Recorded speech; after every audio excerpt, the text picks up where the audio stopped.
Good morning, and thank you for joining us for our Assessing Our Grant Funding for FY23 presentation. I am Felicia Harris, our Planning and Policy Administrator here at Housing and Community Development.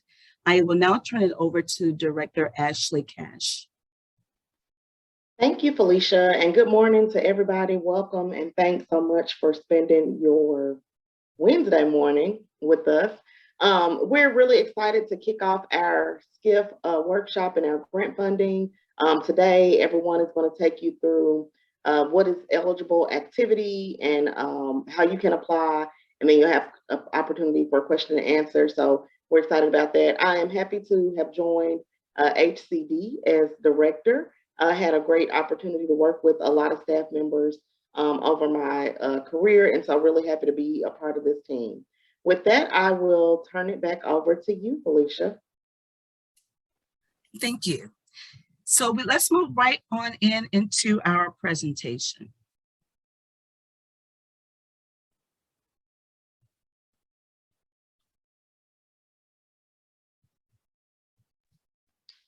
You can go to the next slide. I'm advancing, but it's not moving. Okay, thank you. So today's agenda, we will cover our FY23 programs, our submission process. We will also introduce our online submission portal, and then we will end the day with breakout sessions. Each program officer will be available to answer your questions about the program.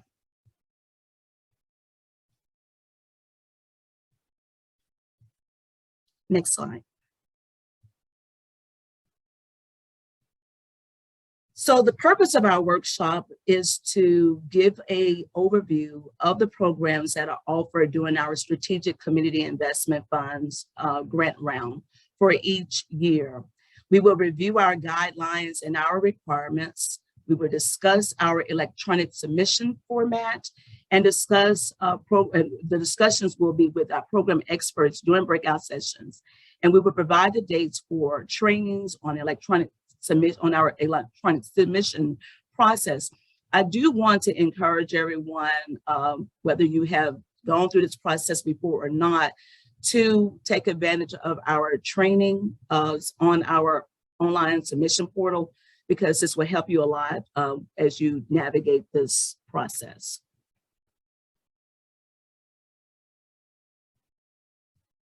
So SCIF stands for Strategic Community Investment Funds. As I said earlier, this is the way in which Housing Community Development place our grants out on the street. For FY23, our time period for this fiscal year would be July 1st, 2022 to June 30th, 2023.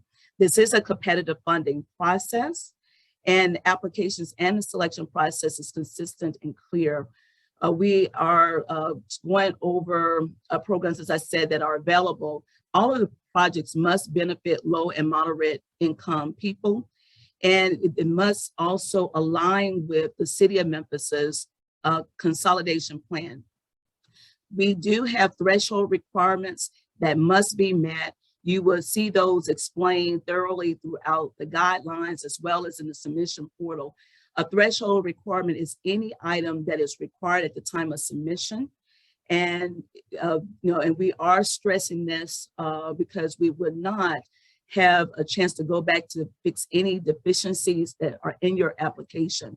So, and this time, I think this is really the first time HCD has really stressed this, that, about this threshold requirement. So make sure you're paying close attention to all of the threshold items and to make sure that they are addressed at the time of application.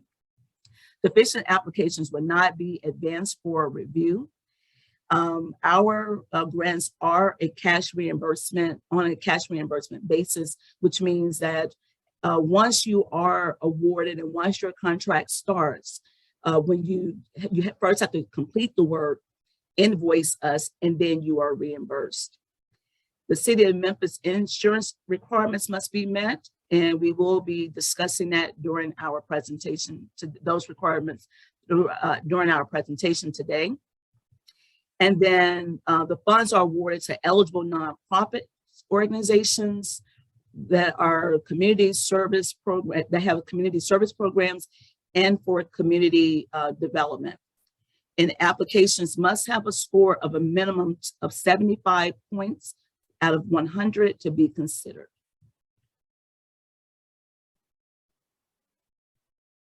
So for FY23, the programs that we have available are under the federally funded programs, our Emergency Solutions Grant, our Housing Opportunities for Persons with AIDS, also known as HOPWA, and our Home Tenant-Based Rental Assistance Program, also known as HOME-TBRA. Under our city-funded programs, we have our Neighborhood Partnership Grant.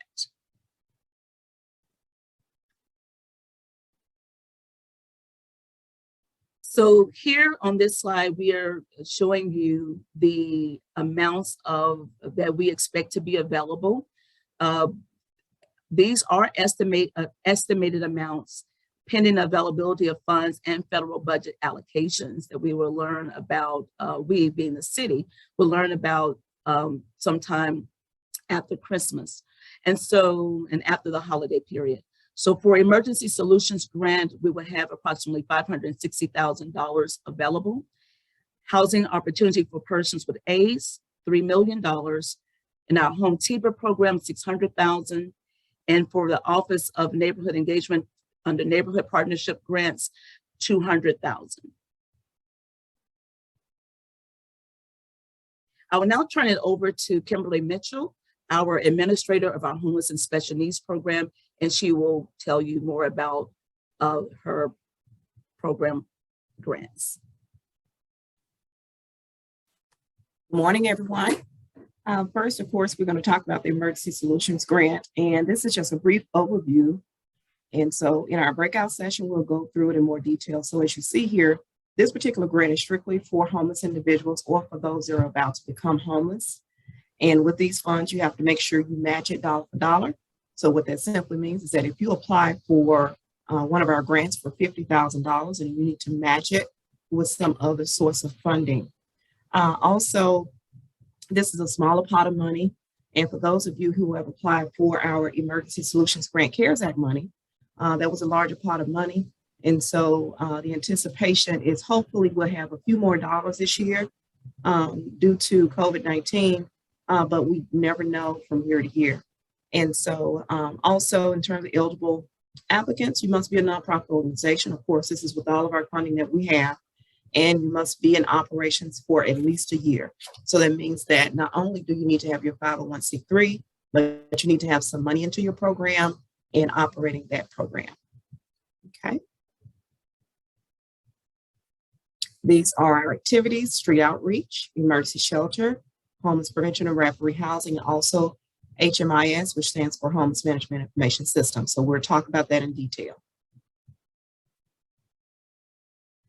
All right, next program that's in my area is Housing Opportunities for Persons with AIDS. And this particular grant, this is our largest funding pot that we have. So this is running around $3.5 million on an average throughout, the years that we've had it. And this is for people, they have to be HIV positive and low income. And you, of course, again, you must be a nonprofit organization. And this particular grant serves multiple counties. And so not only here in Shelby County, but we cover counties in Mississippi as well as in Arkansas, Crittenden County in Arkansas. And so this is the only grant that we have that goes outside of the city limits. And so we're required to make sure that we serve those citizens in those particular areas. And also for this particular award, the average award, it really varies. It depends on the program. And we have $400,000 on an average in terms of what an agency could receive.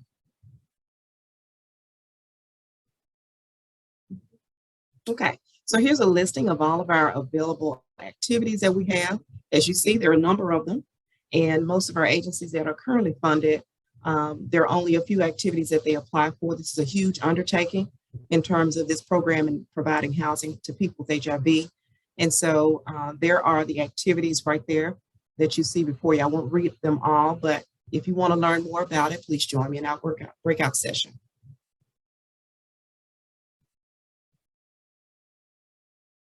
All right. Next program is Tenant-Based Rental Assistance. This particular program is for people that are homeless and they have to have a dual diagnosis. And so as you see here, you must be a nonprofit again, and you must make sure that the individuals, of course, are low income.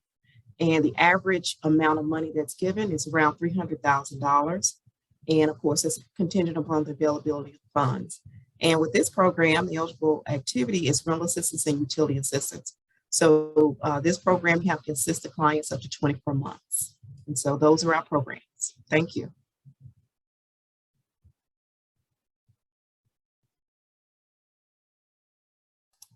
Good morning. My name is Joyce Cox, and I am the manager of the Office of Neighborhood Engagement, and we administer the Neighborhood Partnership Grant.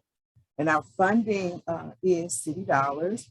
The Neighborhood Partnership Grant provides funding for neighborhood service-oriented programs that benefit neighborhoods. The eligibility requirements that you must be a nonprofit organization doing the business of business and economic development, community development, and community initiatives. And also you must demonstrate or have demonstrated at least 1 year in serving the community. Our maximum request is $15,000 for each, and it can be less, but that's the maximum amount. Okay, you can move to the next slide, please. Okay. Our eligible activities are, and these are some of the projects that we have funded in the past, workforce development, youth development, economic development, activities that support affordable housing. For example, it can be a counseling program, job creation, neighborhood cleanups, and capacity building for organizations. But however, any questions that you may have, we will have our breakout session, and I think it's about at 10, immediately after this portion of the SCIF process. So thank you. We'll turn to Felicia. Thank you, Joyce. Each of the applications and each of the programs that you will be applying for will require an agency budget. This is a threshold item. If it's not attached to your application, it will not be advanced for your application, will not be advanced for review. We want to make sure that you understand and know that, because we are really stressing that, and we want everyone to be advanced for review. So you will find this budget requirement in our profile section of our application. This is the first section that you go to, and which will tell us all about your organization. This budget provides a view of your overall agency's financials, your revenues, your expenses, etc. This is an Excel workbook provided, and it is the only acceptable format. So you must use the workbook that we have provided for you to provide this information. This is an example of how the agency budget looks. Each program will have their own agency budget, but again, we are asking you about your revenues and your expenditures for the actual year, the current year, and what's estimated for the FY23 budget. But this is how it looks. And you will see that, in the Excel document. Next, you will also have to complete a program budget. Again, this is a threshold item. If it is not attached, it will not be, your application would not be advanced for review.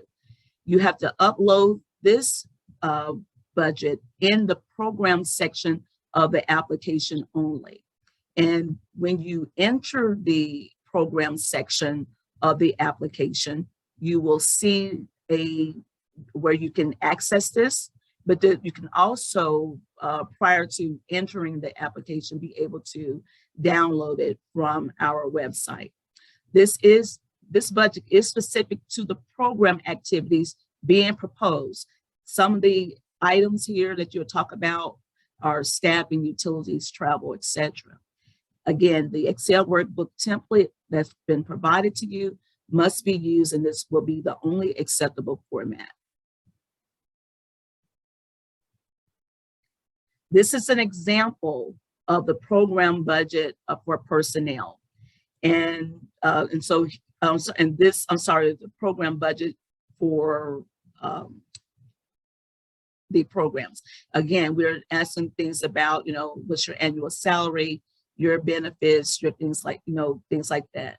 But again, you will see this in the workbook. Also in the workbook, you will see that, there are multiple tabs sometimes. So make sure you complete all of the workbook worksheets. And, so if you have any questions on that, feel free to reach out to us. Next. I will now turn it over to Tonya Coleman, our compliance administrator. Good morning, everyone. My name is Tonya Coleman. I'm the compliance and monitoring administrator for HCD.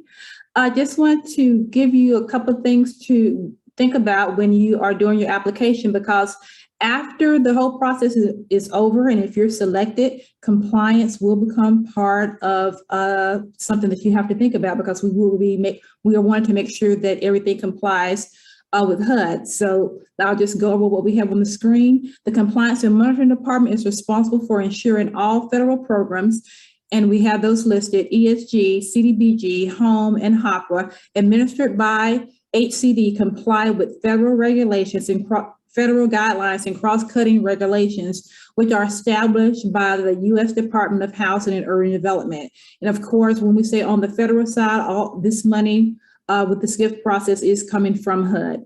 The primary focus of the compliance monitoring is threefold. We are ensuring subrecipients, that would be you once you're selected, comply with grant guidelines and federal cross-cutting requirements. Making sure that the program activities are eligible, you're serving persons 80% or less than the median income, ensuring project eligibility, that's strictly pretty much for home projects. We're making sure that the environmental reviews are done, labor standards are met, and that during if your project is a project that has to hit this one marker, that it does ensure that the American with Disabilities Act is followed, and Section 504. You really won't see anyone from my staff at the beginning of the process. You'll see us more towards the middle and the end. We will work with whatever program analyst that you're working with to make sure that you're getting your the monthly information or the quarterly information that you're giving them is correct. So that'll be part of the monitoring, the programs and the projects. My department will do end of year monitoring as well, which we will work with you and the program analysts that you've been working with to do that monitoring.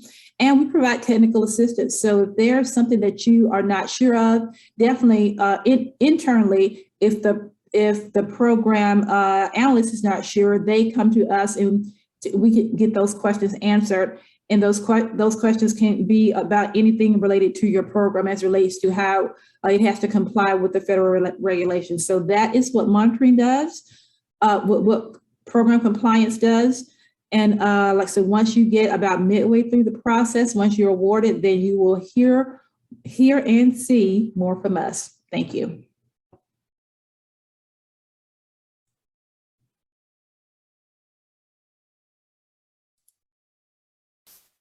Next, we'll have our contract insurance requirements by Tarita Hudson.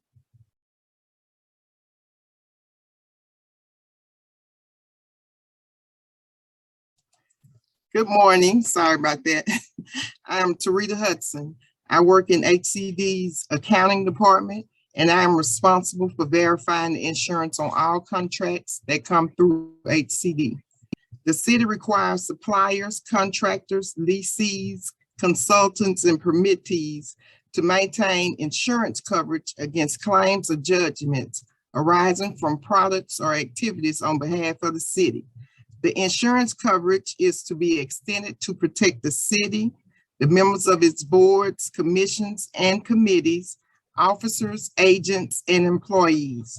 The city must have proof that the insurance is in effect before the contract is accepted and signed by the city. Therefore, the city will not sign a contract until the insurance certificates and endorsements are received and approved, evidencing the required coverage. Thank you.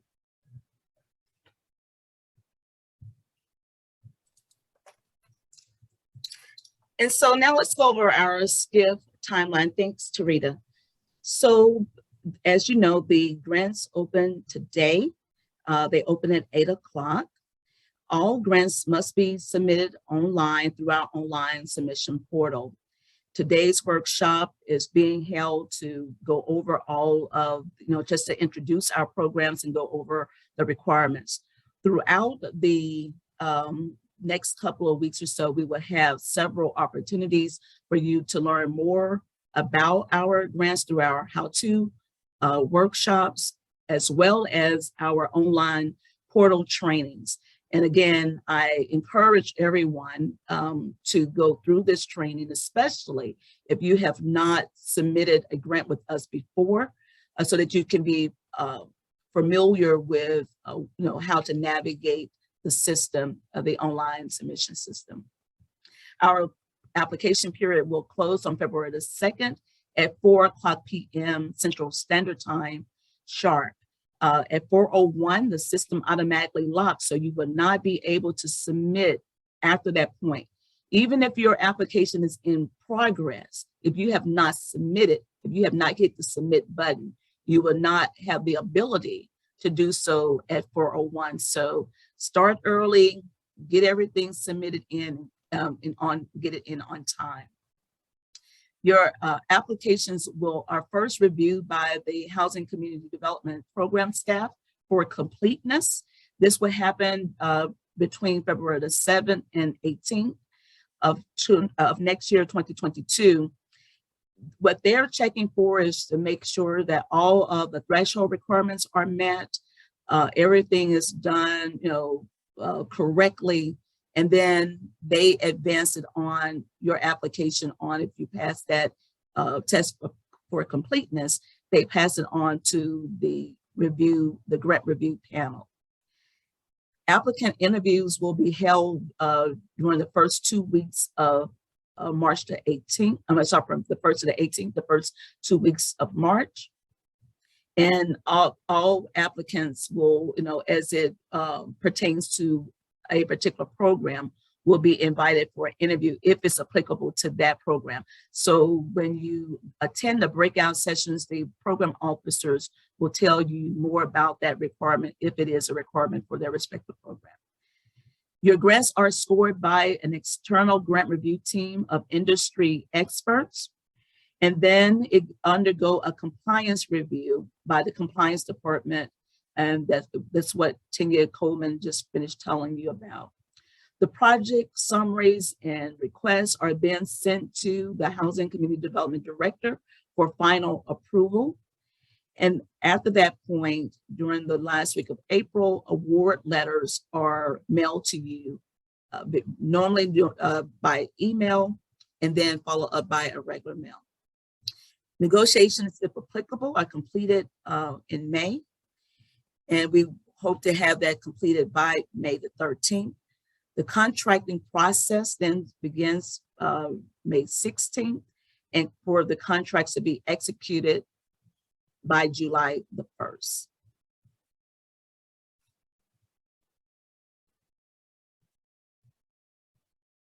Just to go over the application review process, and this is just kind of just showing you what I just said in another way.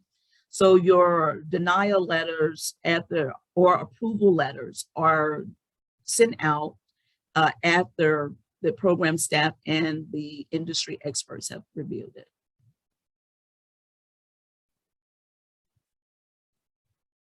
Again, our submission requirements is that all of the applications are to be submitted through the online portal. You can access that portal by visiting our web page. And then the deadline again is February the 2nd at 4:00 p.m. The SCIF application components consist of the first section is the applicant profile. Under the applicant profile, we are asking general information about your organization, about your experience, and about your capacity, and your agency's financials. In the application side of the portal is where you would give us all the information as it pertains to the program that you are proposing or the project that you're proposing. Here you will upload your program budget and provide information around that.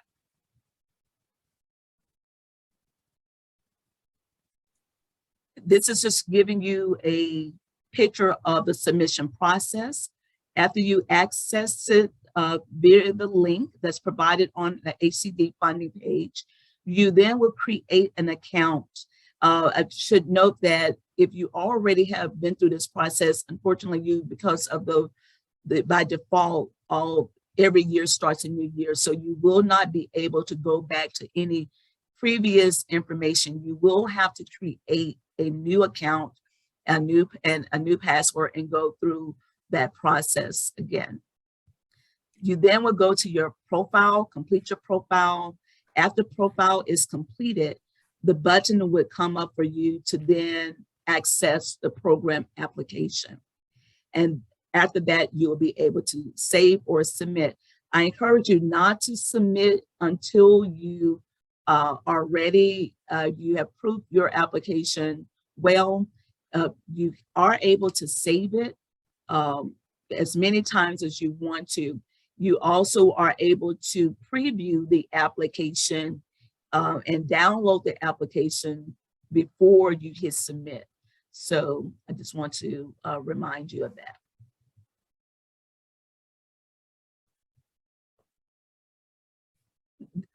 This is just showing you where it is on the HCD website. This is just an example of our emergency solutions grant. Here you'll be able to download your agency budget and your program budget, as well as the guidelines.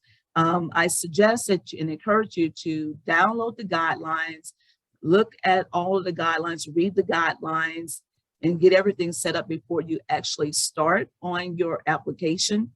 And this information is provided to you, but it's also provided as links within the application portal as well.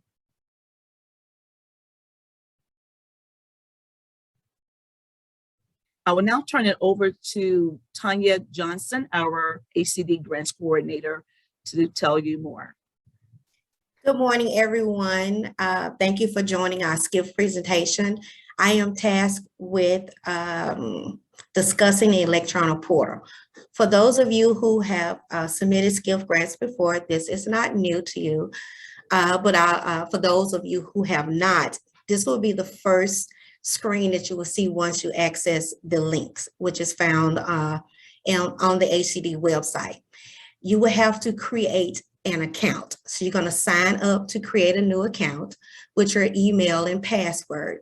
Once you've created the account, then you will be forwarded to to create a profile, which is the next screen. This is just an example of the profile. You want to make sure that you put all the information here, and towards the bottom, you will check which applications you're applying for. Once you check that, this will open up the required documents for each application. Please be mindful that all documents on the portal are required. You cannot advance to the application unless your profile is complete. Complete, save, and then that would allow you to advance to the application. So you want to make sure that you check, double check, make sure all the uploads are there. This is also the page where you will upload your agency budget. Okay, on the next slide, this is where you'll see the required documents, all the documents that are due. There are several, but it's just a screenshot, and these are threshold items, which mean your application will not advance, your profile will not advance to the application portal unless everything is completed and uploaded. Wherever there's a red asterisk, that's a required document. Okay, This slide is just a general slide on what the application may look like.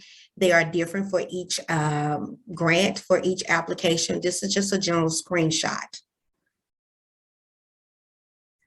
Next, we have the electronic submission process training, which I call the portal training. So I've scheduled the portal training for Wednesday, December the 22nd from 10 a.m. to 11 a.m., which is virtual, and Wednesday, January the 12th from 2 to 3 p.m. All training will be held virtually. The meeting links will be posted on the HCD website. All applicants are strongly encouraged to attend. If you have any questions in regards to how to get into the portal, how to advance from the profile to the submission, how do you save your application, which we strongly suggest you save it before you submit it, because once you're submitted, it's gone. We cannot go back in and open it up for you. You will have to start over. And some kind of, I will talk with the program staff to see if we can be notified of that application, if you plan to submit another one. Just some general things, the applicant profile must be completed prior to continuing the program. This is the application stage because the data integrates into each program application. That's why it's encouraged for you to check which box, the application in which you're applying for. That opens up the required documents, and all required documents must be attached when submitted. Download and review the list of documents required to be updated for each program in advance to help prepare for completing the application. I would advise you to download the guidelines from the HCD website.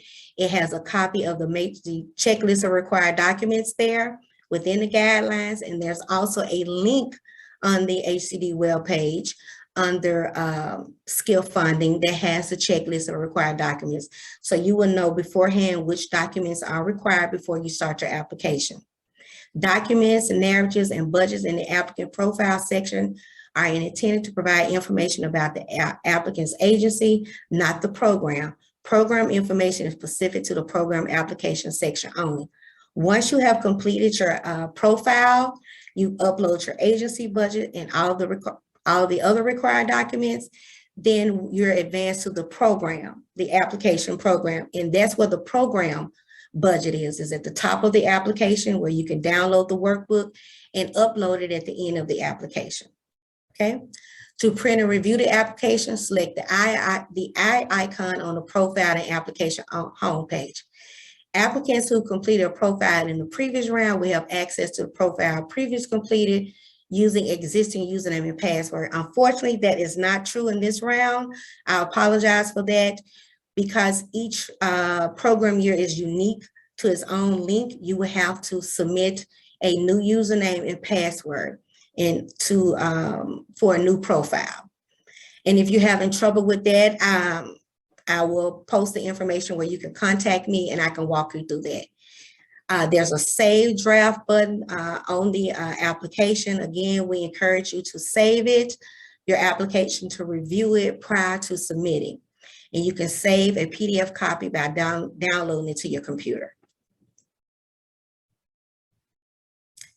Any general questions that you have in regards to the online portal entrance, if you have to reset your password, there is a section there for you to reset your password.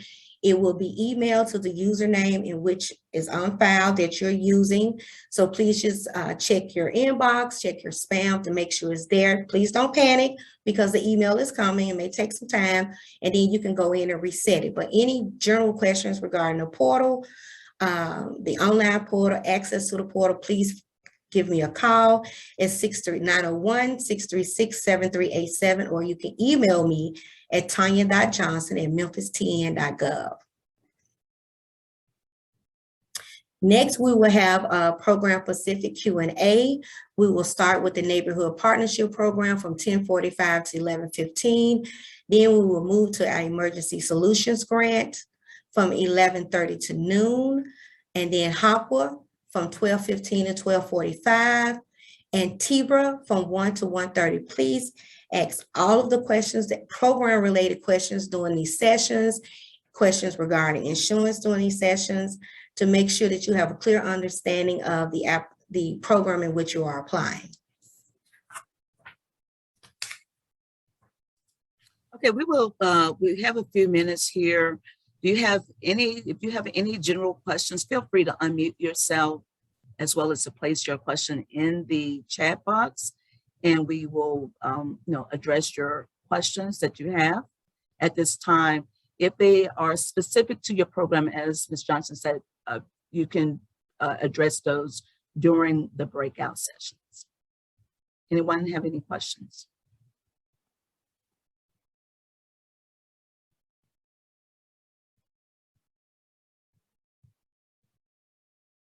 Okay. All right, Vanessa, will you go to the next slide, please?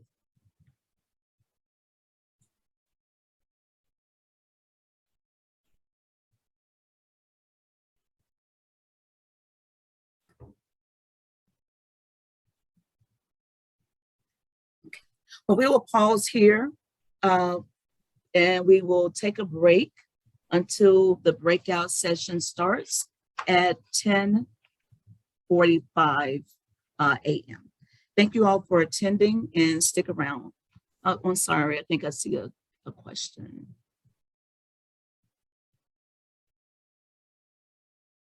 Okay. Yeah, Ms. Bobo asked a question. Did you say we have to start over and log in? In regards to the application, completing the application, yes, you do. You have to complete a new username and password, so you're going to set up a new profile. Each program year, the links for each program is the previous username and password do not follow the new applications, the new links, so you will have to start over, unfortunately.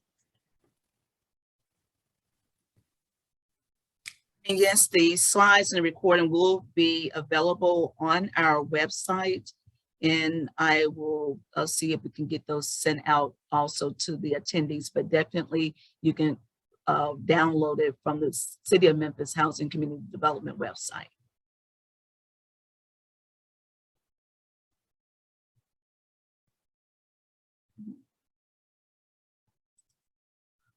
Okay, so we will take a break for the next 15 minutes or so. We will start back up at 10:45 with our Neighborhood Partnership Grant Breakout Session.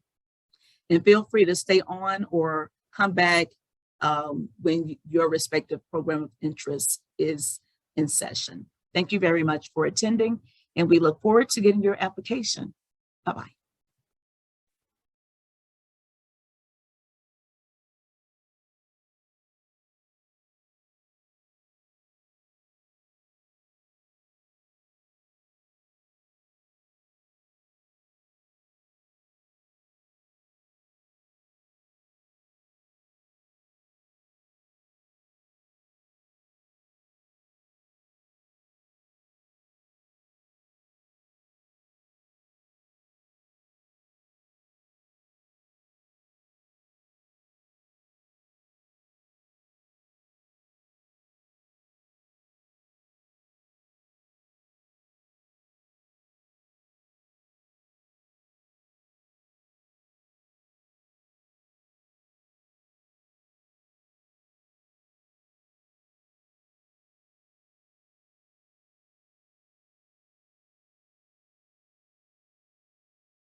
Okay.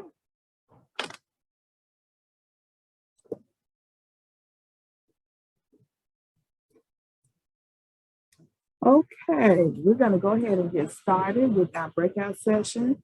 Once again, my name is Joyce Cox, and I am the manager of the Office of Neighborhood Engagement, and we affectionately call ourselves The One. Okay, and my just wanted to introduce our team, which is Kelly Walton, who is our Neighborhood Redevelopment Coordinator, Lakeisha Smith, who is one of our ATV analysts, Trina Jackson, who's also an analyst, and Tammy Davis, who is our support. Now, typically in our department, these grants will be administered by Lakeisha and Trina. So you, if you're on here and have ever gotten one of our grants, I know you guys know them. Oh, okay, you're hearing. Let's see, then maybe I can turn my system up. Can you hear me better now? Thank you. Thank you. So anyway, we're going to go ahead and get started. If you have any questions, please put them in the question and answer session, and we'll make sure that section of the presentation, and we'll make sure that we do answer them and immediately. If you can go ahead and advance the slide, we're going to go ahead and get started. And welcome. I'm sorry. Okay. And I did go over what this grant is about earlier, but I just want to kind of reiterate. The Neighborhood Partnership Grant provides funding for neighborhood service-oriented programs that benefit neighbors in the neighborhood. And typically those programs are carved out to help with business, economic development, community initiatives. Key, you must be a nonprofit. And our maximum is, thank you, Livia. Can you see me? Can you see me now? But thank you. You must demonstrate at least 1 year of experience, and our maximum is $15,000. Next slide, please.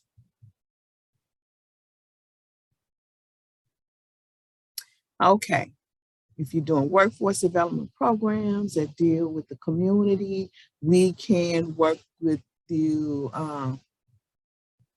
to administer those type of grants, funding, youth development, economic development, the whole gamut of, but it has to be centered around the community. And I know we do a lot of different things, but a portion of what you do, and we can help with those funding activities to help with the neighborhoods. So the purpose of this, now I just wanted to kind of go over our next slide. Good morning, Mr. Higgs. Our next slide, please. All right, what's important to our process is that we look at that neighborhood partnership grant budget, the program budget, specific to what you're asking for with this funding. And just kind of put an example in here so that it can be a huge project and we cover just a small amount of that, or it can be a small project and we still cover the $15,000, but you still have to have other funding to, because we don't do 100% for none of our grants. So if you look at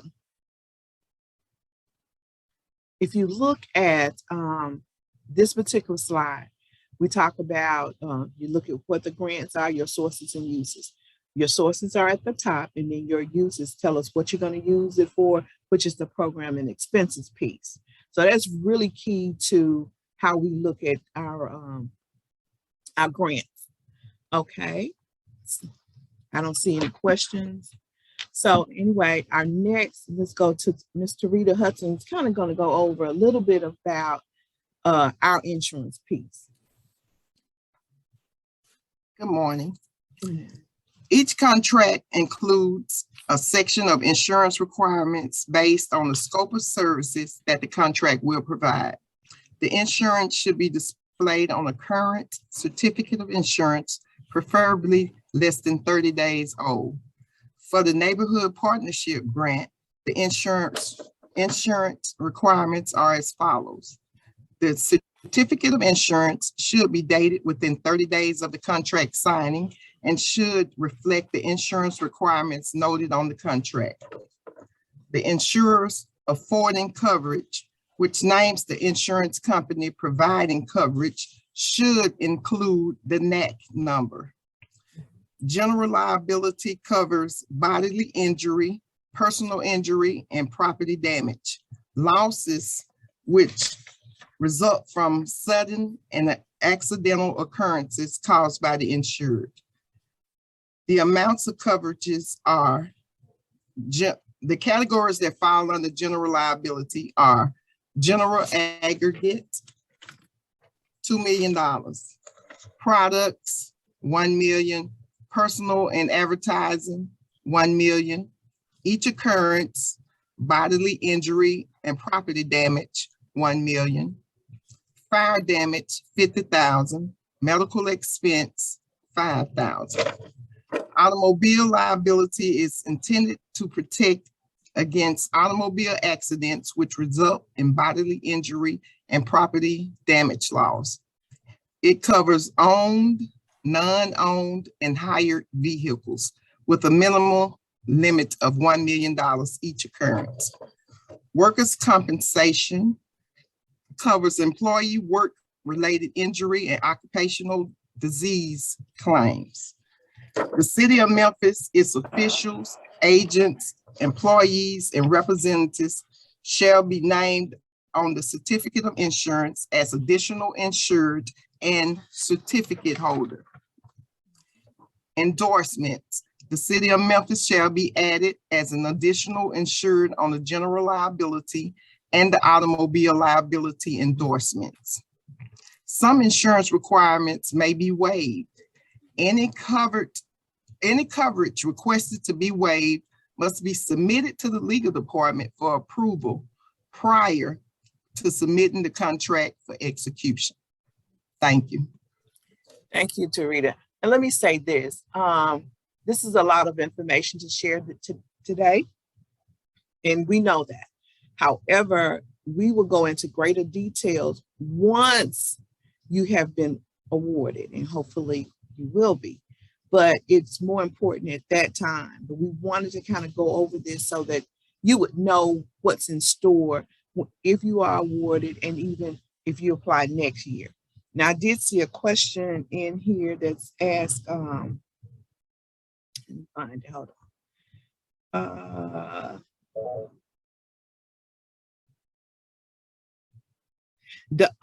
Do the funds have to be matched? And yes, they do. We do a 12.5% match of dollars. So if you look at the partnership budget that's up, you have, or more, it can be 12.5% or more. We're putting $15,000 into the project. You got a total project budget of $330,100, and that's just on this particular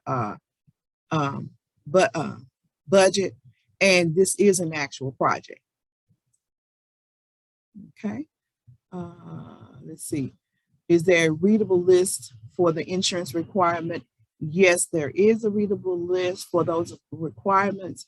However, at this point in time, and we can send them to you, I think it's going to be a part of this, the presentation online, but it's most important after you have been awarded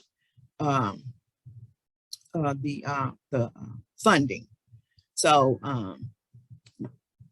I would suggest that, you wait until that point. And then our analysts will work very closely with you when they send you an award letter. Then they will list all of the things you need, and they'll have their information on there so you can reach back out to them and they'll walk you through that process. Okay.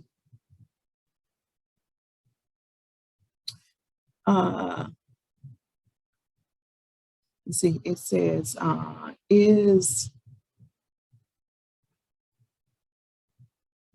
okay, there's a question about professional fees. What type of professional fees or services of professional fees?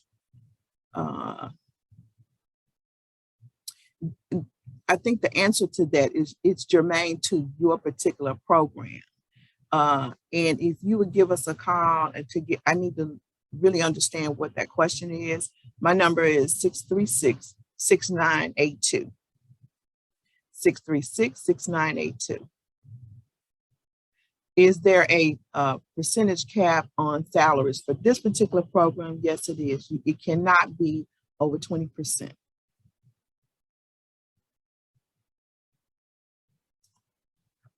Okay.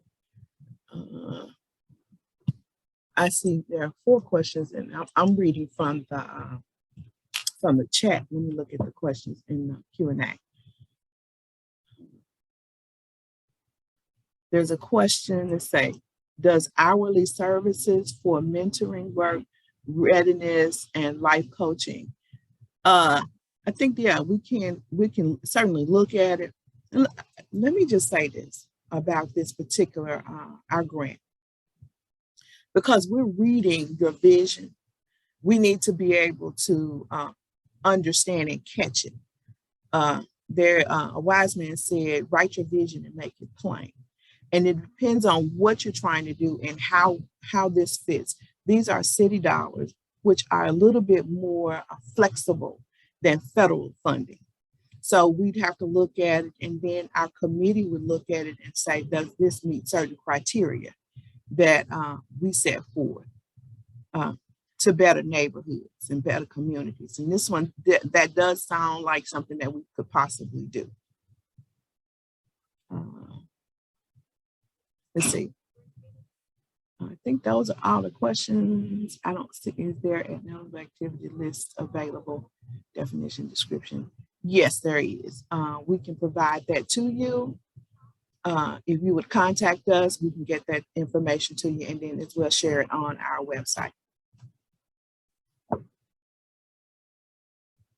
Are there any more questions? Okay. All right.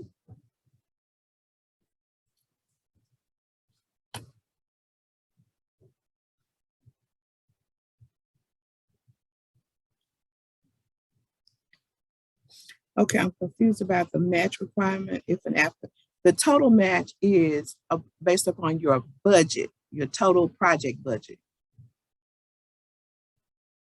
And what I'm saying is that we can't, out of that 15,000, we can't pay any more than 20% of 15,000. So the majority of your money has to go to the programs.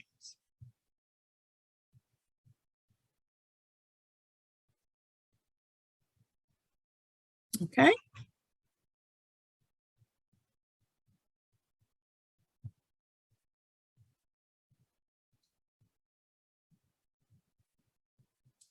So the question is, what classifies as contract service fees? What kind of services can be contracted that the grant will cover?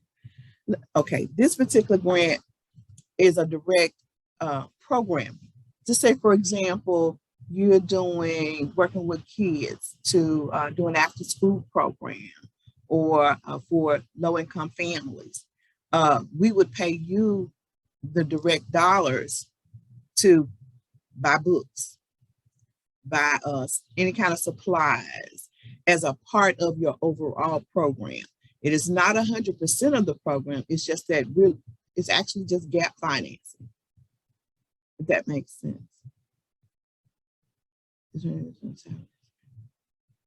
Yes. Okay. The question is, the 20% is for salary expenses, correct? I'd like to hear more about matching from other sources.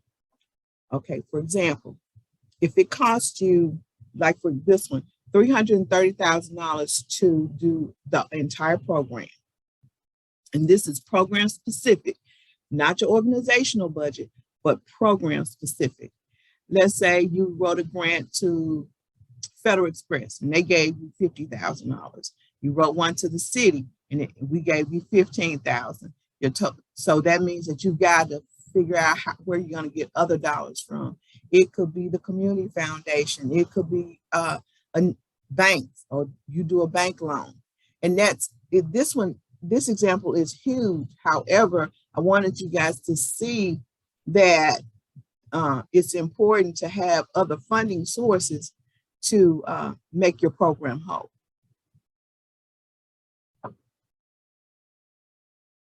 Okay, can you provide an example of that? Clear. Are you saying if we have $50,000 project, does that mean the grant will cover 10,000? Yes. If the total project cost is 50,000, you got 15 from us, and so you got 5,000 that could 5,000 that could potentially go towards salaries as a part of the salaries. Yes, that is correct. The other $10,000 will go towards your supplies, phones, working with the kids, those type of things. Buying supplies, materials, you know, the whole list that's on here. Okay, subscriptions. This particular one used it for contracted services, and it's this may have been like let me give you a good example. They used another organization to help with transportation or people. Let's see, doing helping them to get the program done. And because I don't want to go too far with it because I would be telling you who this is. Okay. How do I define a neighborhood? A place where people live, work, and play. How much do you have available in funds for this program? We've got $200,000. And we've been able to fund in previous years about 15 organizations.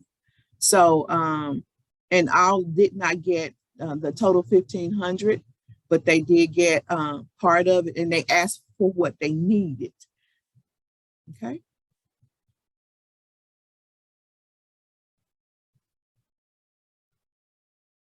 Okay. If a total program budget is $30,000, 100% program cost, not salary, then would our neighborhood grant still fund 15,000 of that project? Only 20% of this money can go to salaries. So instead, I need a little bit more information. So if you would call me, then I can answer you, answer that question properly.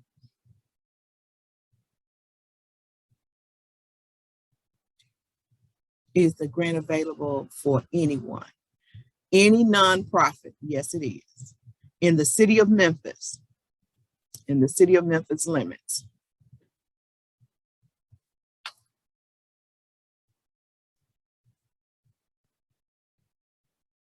Okay, Seth, okay, thank you. You'll give me a call. Once again, my number is 901-636-6982.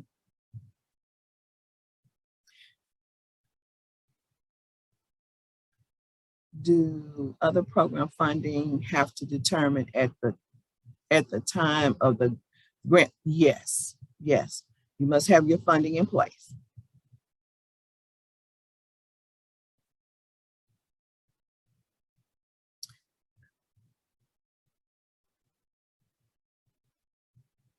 Okay, it says another question. If you request 15,000, will be automatically rejected, or will lesser amount be considered? Okay. If your numbers add up and it makes sense to do, we can give you the 15,000. If we run out of funding, now this is a good time, you know, that maybe we can get some more money, but I don't know. However, we'd have to look at it because the applications are ranked and based upon your scores. So we would look at, you know, what would, if you, let's say, for example, someone got 110 points and you got 75 or less, 75, then what we do is allocate the funding based upon the scoring system.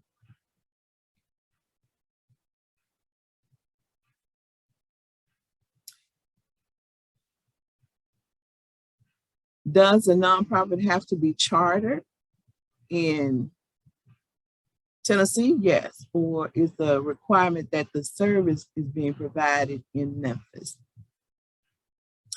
We would prefer that you be chartered in the state of Tennessee. And good to hear from you, Ms. Thomas. That's Kids and Technology.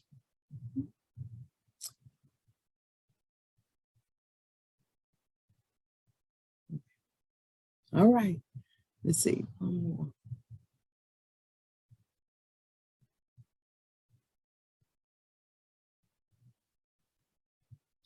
Okay, it says you mentioned the organization must be scored 75 is the threshold. Can you share how it is calculated? Well, we have a ranking sheet and it's a part of the application process as well. So you would see the different criteria in which they are scored. You may have, if you've worked, demonstrated work in the community and you have you can get up to 25 points or 35 points for that. And then they do a total score, and the committee, our outside committee, they're the ones that rank and score the applications. So that's why it's so important to make sure that your budgets are correct. If you get to that point from your operations budget, which is the organization's budget, and it's moved on to our application piece, and then just make sure you answer those questions. They are thorough. We can catch your vision. And then this budget, make sure your numbers add up. They make sense to do. That's the best advice I can give anybody. You make sure that that vision and your numbers are correct. They add up. And typically our committee, they don't have a problem because they are community oriented people. Okay.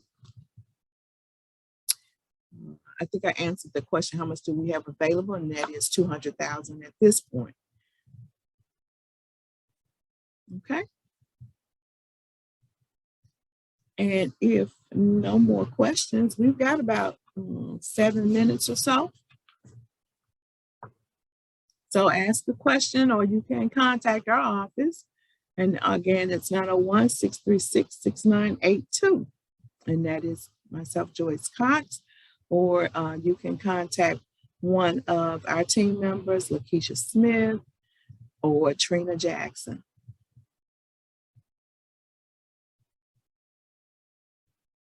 Okay.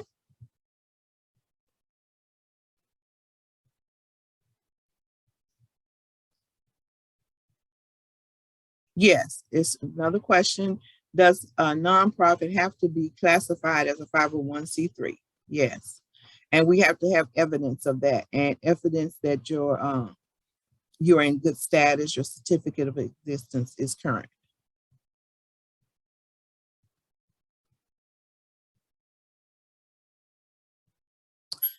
Okay, we will receive, yes, the presentation will be online.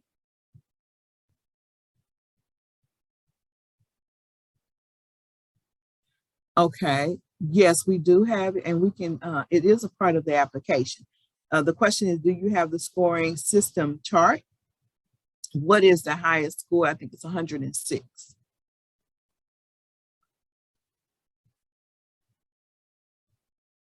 Okay.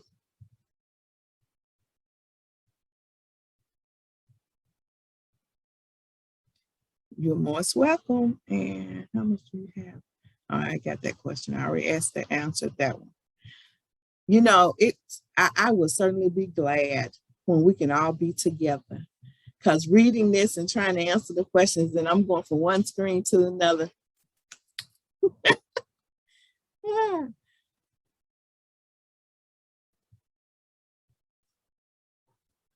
Okay, I think I answered that one. How about the scoring sheet?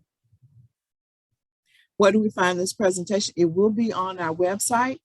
at, I think, correct me if I'm wrong, Vanessa, that's memphishcd.org.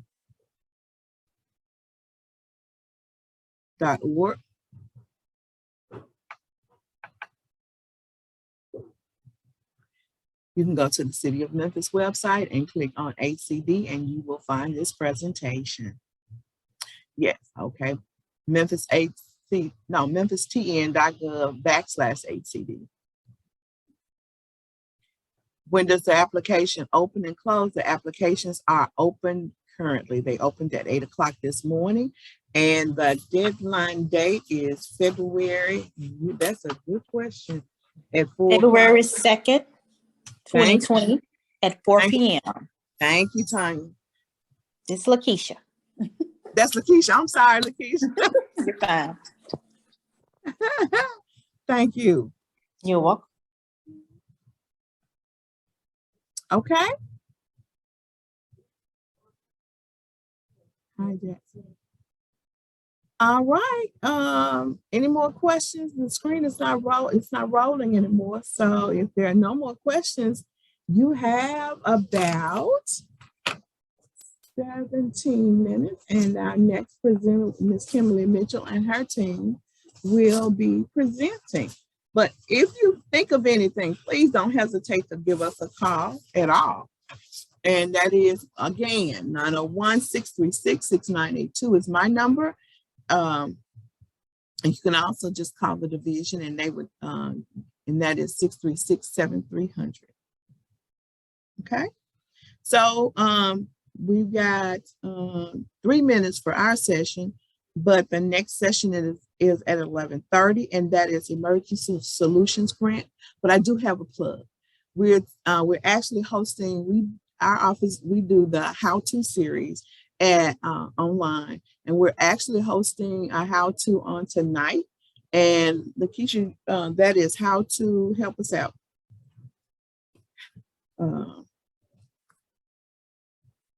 It's how to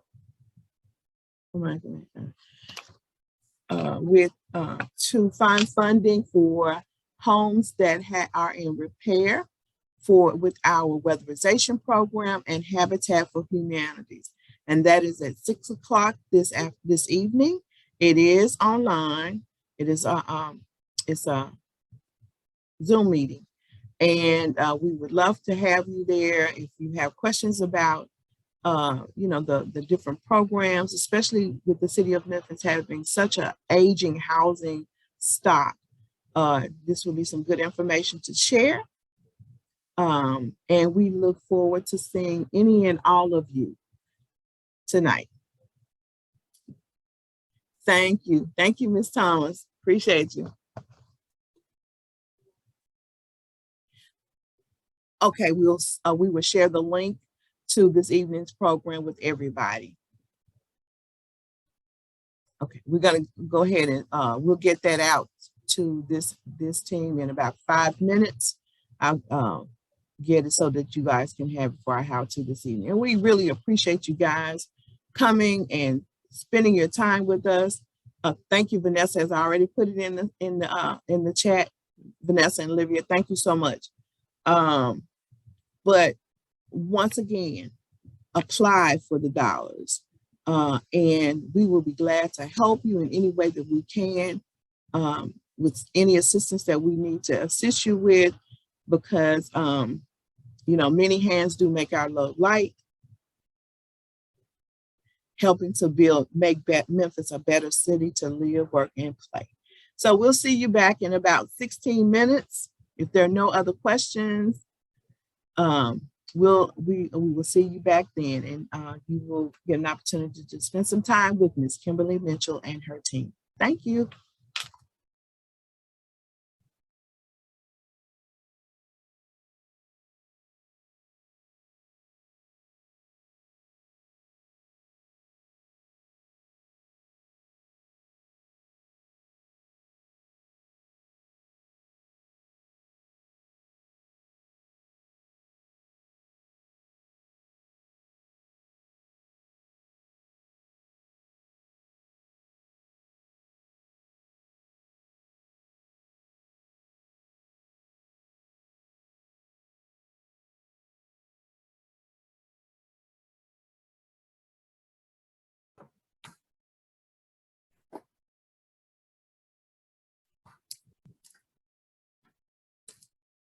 Good afternoon, everyone. Well, still good morning. I'm sorry.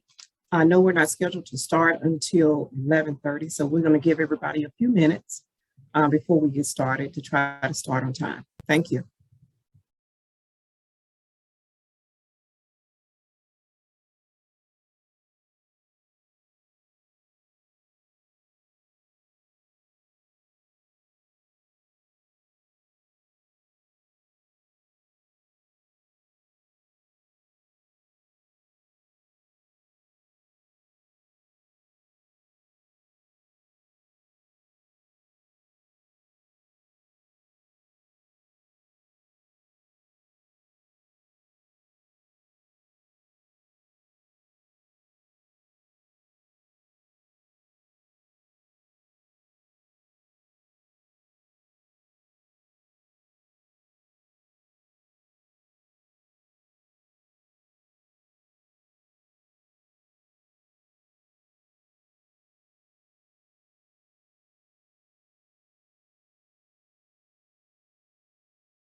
All right, everybody. Thank you so much for being here. We're going to go ahead and get started. We've got about 4 minutes, but just to get some introductions out the way, Kimberly Mitchell, the Homelessness Special Needs Administrator here at HCD. And also one of my other team members that's working with me on this particular grant is Timothy Sappho. I know you can't see him right now, but he's also the direct analyst that takes care of most of the Emergency Solutions Grant contracts. And so you'll have more information on him as well as we go throughout this presentation. So as we go to the next slide, first, in terms of insurance, I just wanted to briefly talk about, Tarita mentioned in an earlier presentation about the City of Memphis insurance requirements. And we won't have her to repeat that information because I think most of you all were in attendance, and it's also going to be available online if you have any further questions about the insurance requirements. And so we'll just start on into the presentation. All right, the Emergency Solutions Grant. So this particular grant, as I mentioned earlier, is for the clients that you're serving. They have to be homeless. And so 100% of them have to be homeless. And the only other time that they're not homeless is if you're applying for one of our other activities, which is called homeless prevention. And that's prevent people from becoming homeless. And so with that, the next activity I want to talk about is emergency shelter activity. And so under this activity, which is one of those activities, there are shelter operations, which basically, from what you all know about shelter operations. So if you're operating a facility and you have clients that are living in that facility, you can take care of all the maintenance, the rent, utilities, supplies, etc. So those are some examples. Also, if you have clients and you're full and you want to provide hotel, motel vouchers for those clients after your facility is full and you have no other location, then this particular area is where you would cover those costs for that individual or family as well. Also under essential services, which is a subcategory as well, case management. So each one of the clients may need some casework. And so if you have staff that are handling those cases, that's where you can cover those expenses there. Job training, transportation. And so if you need to transport the clients, you have a van, you need to transport them to different locations. That's an eligible activity as well. So we can take care of the transportation costs that are associated with that. Also, next is renovation. In renovation, that's for a shelter. So if you're trying to convert a building into a shelter, you can use those dollars to be able to do that in that particular area. And so this covers some of your labor costs, materials, of course, and some soft costs that are associated with making sure that that happens. And so if you have an existing facility where you're providing shelter and you're trying to do some rehab work on that facility, then this is eligible as well. And so we can cover those costs and making sure that that happens. All right. Next slide. Thank you. Street outreach. This is our next activity. So for street outreach, it is very literal. And that is if you're an organization that actually does outreach in the community and you're going out and trying to locate homeless individuals and or families, and hopefully there's no families, but to get them off the street, then this is the category in which you can apply for that funding. And so there's some subcategories that go under street outreach. As you see there, emergency health services, also mental health services. And so if you experience a client that is having an episode in terms of having a mental disability, you can refer that person to an organization that will help and assist them. Also, transportation is covered here as well. And so if you are out in the community and you're doing street outreach, you need transportation to be able to do that. This is an area where we can cover those costs. And also services for special populations. So you're dealing with people that are homeless and they have alcohol and drug issues. And so we can cover those costs there to get them referred to the proper facility. Okay. Next activity is rapid rehousing. And so in layman terms, the easiest way to explain that is if you're serving clients that are already homeless and you want to get them back into their own home or facility, so that way they'll be able to live independently. Rapid rehousing is basically providing rental assistance to that individual up to a certain number of months to make sure that they stay housed, okay? And so a lot of our agencies that are funded with our Emergency Solutions grant currently, they refer them over to one of our organizations, which I think is on here right now, which is MIFA, that uses rapid rehousing for families. And they try to make sure that they go in and intervene and try to get that family out of that shelter into their own place. And so this is where it's called our financial assistance activity. And so this is where we utilize that to make sure everybody stays stably housed. Okay, continuing on, housing and relocation stabilization services. So this is just an example of what is under the rapid rehousing category. So just what I stated earlier, is short and medium term rental assistance. It's not permanent. And so it depends on the client in terms of what they need. Some clients may need 2 months of assistance, rental assistance. Other clients could need 3 months, some 6 months. So it depends on each case. Thank you. All right, homeless prevention. Homeless prevention, this is our category that I spoke about earlier, where the client is not homeless, but we're trying to prevent them from becoming homeless. And so their income has to be at 30% of area median income. That's what AMI stands for. And also it's within that 14-day window of becoming evicted from their property.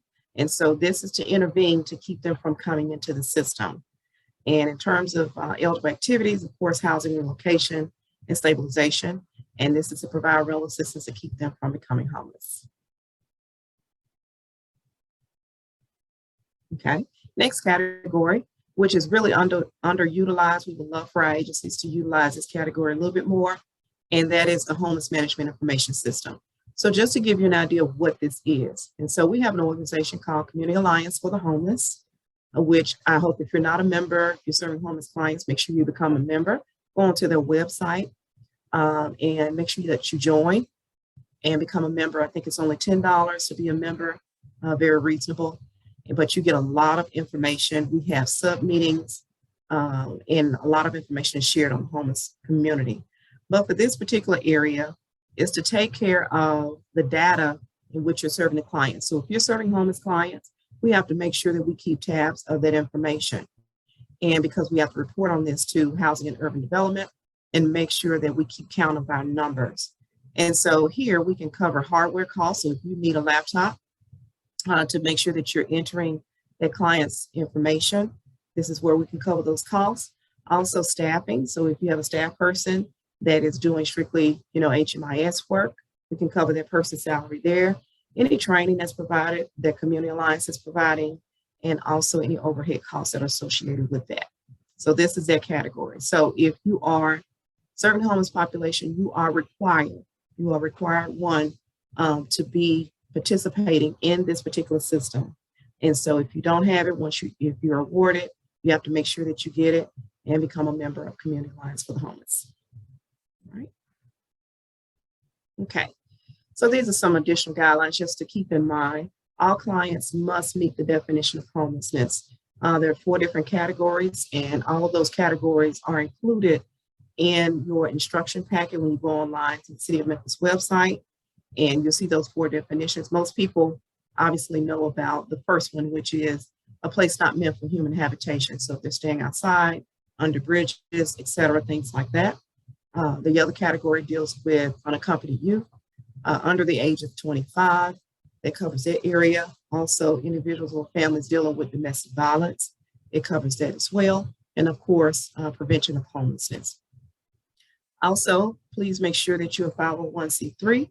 And if you're not at this particular point, I'm not quite sure if you'll be eligible to apply. And so you have to be in operations for at least a year. That's why we have that there.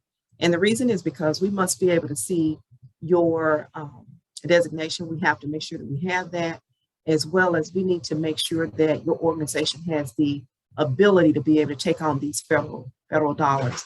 Because whenever you are taking on federal funds, there are a lot of requirements that are associated with it.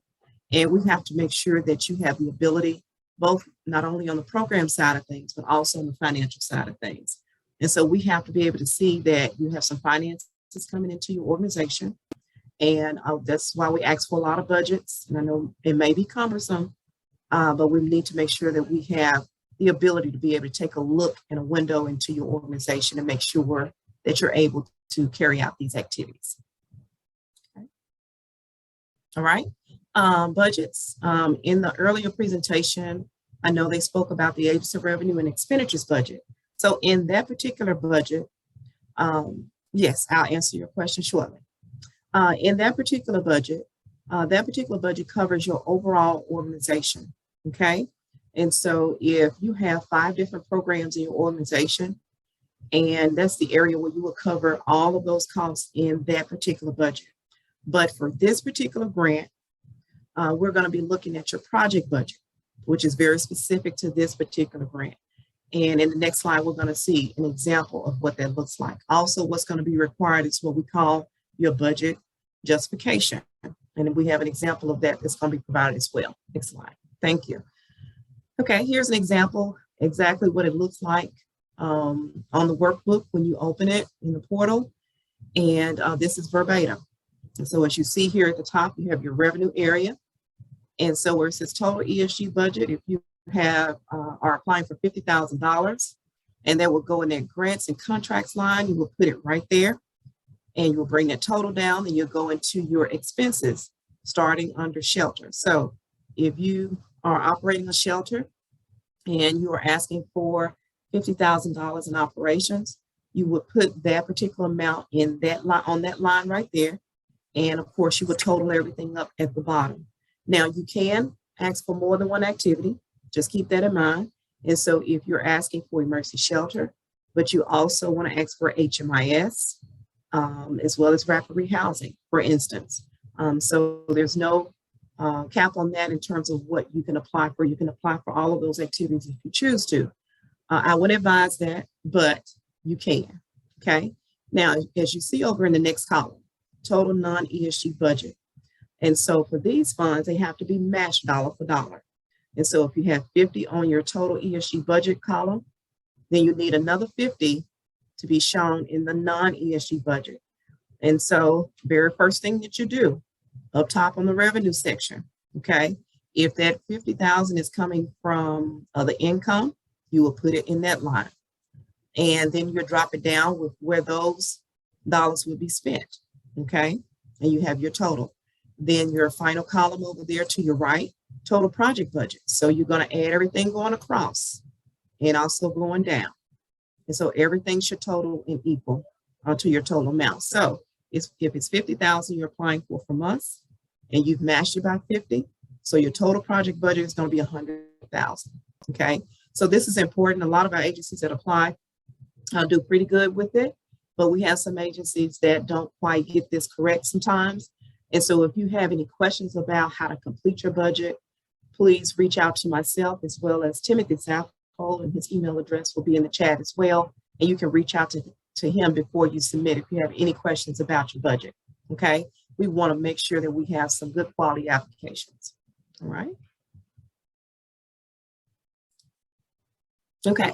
Here's the budget justification. So just a simple way to explain that is this. For the previous budget that we just looked at, those expenses that you're asking for, we need a full breakdown. And so if you're asking for utilities for your organization, okay, that will go under emergency shelter, and you will give a full breakdown of what that looks like. And so if it's $2,000 for the year, you'll break that out over a 12-month period, but it's a narrative. So you would literally type that out and explain what that cost is. Contracted services, no one knows what that is unless you specify. So if you're contracting some work out and you're bringing in a counselor from another organization and you're paying that person, they're contracted, then we need to be able to see that. Same with all of the categories. So whatever you're putting in your project budget, you need to make sure you explain it in this section on the justification. So it's a narrative. You have to write it out. It's a narrative explanation of what those costs are. And always keep in mind that we may not be familiar with your organization in terms of our committee. And they're looking at you based on what you put in black and white. That's all that they have. And so you want to make sure that you're very detailed and explain all of your costs associated with what you're applying for.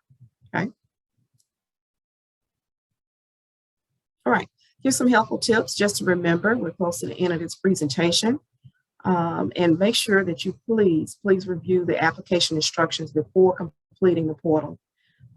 This is something I advise to everybody, whether you're a veteran or not. If you're a new individual, new agency coming aboard, make sure that you go online. You can download the application, read the instructions first, and make sure that you have everything lined up, that you understand what's being required of you, okay? Don't just simply go in and start answering questions just to complete something. We want to make sure that you are informed. And if there's any questions after you look at the instructions, give us a call and we'll be more than happy to answer those questions. But please do that before you complete your application, okay? Make sure you use the examples that are provided, those templates, those workbooks that will be provided in terms of your budgets. Make sure that you utilize those. Do not create anything. Do not reinvent the wheel. Make it real simple on yourself and your organization. Just utilize what's provided to you. Also, make sure that you answer those questions very detailed. We don't need 5 or 6 paragraphs for one question, but make sure that you're detailed and succinct. So that way everything flows in your application and it reads like a book. Again, keep in mind, we're not aware of what you do. And so anything that you put in black and white is the only thing that we have to go by, right?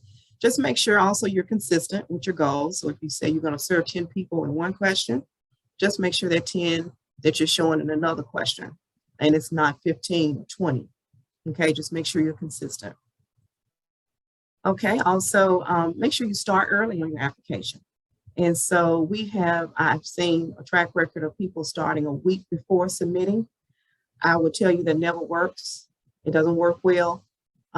If it does for some people and you can do that, you know, my heart goes out to you, but it's a lot of work that's required because you have to make sure that you get your required documents in, and then you also have to answer these questions and do your budgets. And so waiting a week prior to puts, you know, you in a tough spot, in a tough position. And so there's not a whole lot we can do at that particular moment in terms of if you have any questions about anything or something you need to go and get. And so make sure you start on your application once you go in the portal, and make sure you give yourself some time, okay? Also, make sure you have someone else to look at your application. So if you're the grant writer and you're the person that's writing the application or completing those questions, just print it out before you click submit, if you can, and have someone to look over those things. That's very important. I have been doing this for a number of years, and I have seen it where agencies and the executive director thought they had a good application, and it turned out that the grant writer missed some things and didn't include some things. And so just please make sure you have another set of eyes on your applications, okay? Also, in terms of those required documents, I just wanted to reiterate that that consists of your 501c3, your state charter. All of those documents are listed in the matrix that Felicia shared with you earlier. Everything is required, everything. So I just want to please emphasize it. This is totally different this year. And so if you miss submitting something, we will not be able to contact you or call you. You will get a rejection letter at that point. And that includes if it requires support letters. As long as you have at least one in there, you're still good.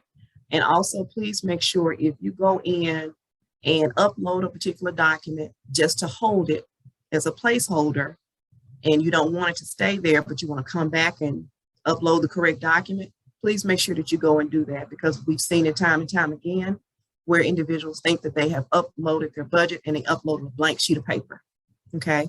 So I just wanted to make sure I emphasize that here in this area, all right? Okay, so that concludes my presentation on the Emergency Solutions Grant, and I will now take some questions. Let's go into the Q&A. Okay. All right. To clarify on the ESG program project budget, you do not want all emergency shelter services, but you want just the grant amount requested and the match identified. Yes, for whatever costs that are going to be going into your organization for that particular program. So if it takes, let's just say it takes $200,000 to operate your shelter, okay? And you say, okay, for this particular grant, I just need $50,000 to take care of a portion of that. The other 150 is going to come from some other cost somewhere. So that's going to be in that second column that we have there. And so as you go into your budget, you're going to have 50,000 in that first column. You get in your revenue area, and then you're going to go down and explain it in your expenses side. And then in that second column, if it's 150 that it takes to operate that, of course, you've already met your match, but you're exceeding it, which is awesome, which is no problem at all. And so you have to explain in your revenue area and then break that down in your expenses area. And then all you do is total everything going down and across. Okay. I think I mentioned that earlier, Ms. Beverly. Yes, this is a matching grant. And so if you're applying for the funding, if you're asking for 50,000, you have to match it by 50. And the match can be cash, of course. You can always utilize cash to be able to do it. You can also use another particular grant as long as it's not conflicting with our federal dollars, as well as you can use in-kind match.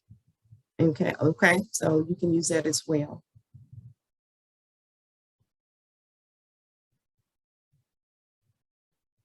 Okay, so just to reemphasize that on your second column, yes, we want to see everything that goes into that facility for those costs. But on that very first column where it says total ESG budget, we only want to see the amount of money that you're asking for from us. But on that second column, you can put all of those costs and expenses that it takes to operate that facility, so we can see the total amount that is needed to operate. Okay. Is there a limit in terms of the amount of funding that you can apply for? I'm hoping that that's the question. Right now, we don't really set a limit. We try to give an average in terms of the funding source. We only estimate receiving around $560,000. And so that just depends. Most of our agencies stay within a reasonable amount, so around $50,000 or $60,000.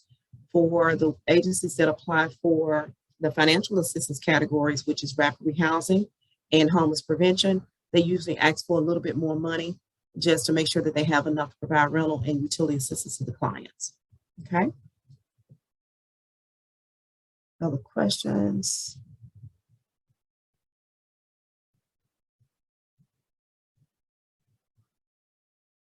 Okay. Also, I just wanted to mention to you all, everything that we do is reviewed by our committee members. And we have an outside committee that makes the decisions. Usually we choose the individuals on our governing council. And so on our governing council, we have individuals in their area of expertise that make sure that they have the information that's needed in serving the homeless population. And so you're in very good hands with that committee in terms of your applications. And so what we usually do, once we get the applications, we send that to them. We set up a meeting where they review your applications and they score and rank each one of those that are eligible. And based on the scoring at that point, and the score sheet is included in the instruction packet. And so everything that you need is included in there. We don't hide anything. So everything is there before you, so you can look at it for your leisure. And also once they make the rankings, then we will go ahead and send out the award letters and inform all the organizations who have been awarded. And anybody that is not awarded will receive a regret letter on those, okay?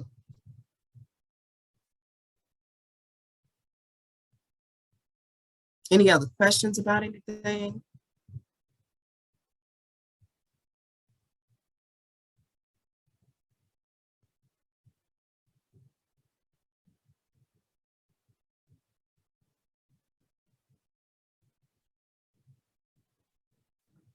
Okay, if not any questions, let me check the chat, make sure there's no questions over there.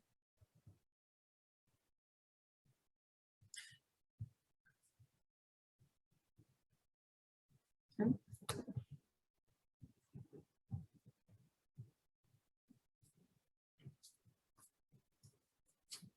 And I will give it a few more minutes just to see if we have some additional things that'll pop up throughout this entire process. Please make sure that you look at that budget. And again, if you have any questions about anything that we have, make sure that you send that to us by email. I prefer email instead of calling, just simply because we are also still working semi-virtually. I'm at home as well and away from the office. And so it's easier for us to communicate by email. So please make sure that you send us an email preferably. To myself, Kimberly.Mitchell@memphistn.gov. You also have Timothy.Saffold, that's SAFFOLD, @memphistn.gov as well. Okay. All right, if there are no other questions, you're welcome.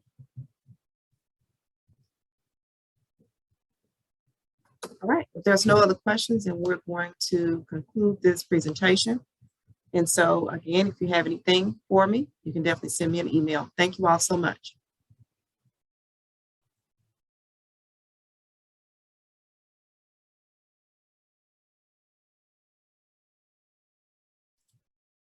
Thank you all. Please stand by for our next session.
Good afternoon. My name is Travis. I don't know if everyone can hear me, but we're about to begin a portion dealing with HOPWA.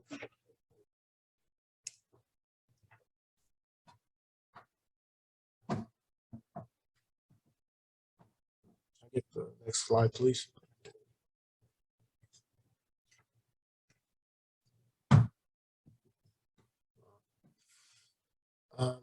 Basically, the Housing Opportunities for Persons with AIDS, or HOPWA grant program, provides assistance to low-income individuals diagnosed with HIV/AIDS, as well as their family members living with them. The program was designed to provide a stable living environment and housing that is safe, decent, and sanitary, and reduces risk of homelessness for persons with HIV, and improves their access to HIV treatment and other healthcare services for the program participants. Now, there are seven counties in which the grant can be utilized in for persons living in these particular counties. For the state of Tennessee, there's Fayette County, Shelby County, and Tipton County.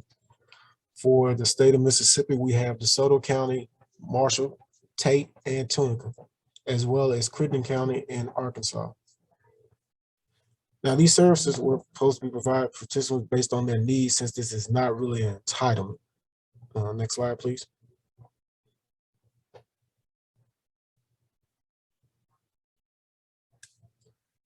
And as far as the applicants, the housing, like I said, was provide assistance to low-income individuals diagnosed with HIV/AIDS and their family members who live with them. The eligible applicants have to be a nonprofit organization that demonstrates at least 1 year of service in this community. And they are chartered by the state, as well as have their 501c3 tax exempt designation. They also must meet the other requirements that are listed in the agency profile matrix, which is available on the application or in the link once you apply for, once you begin your application process and your profile process.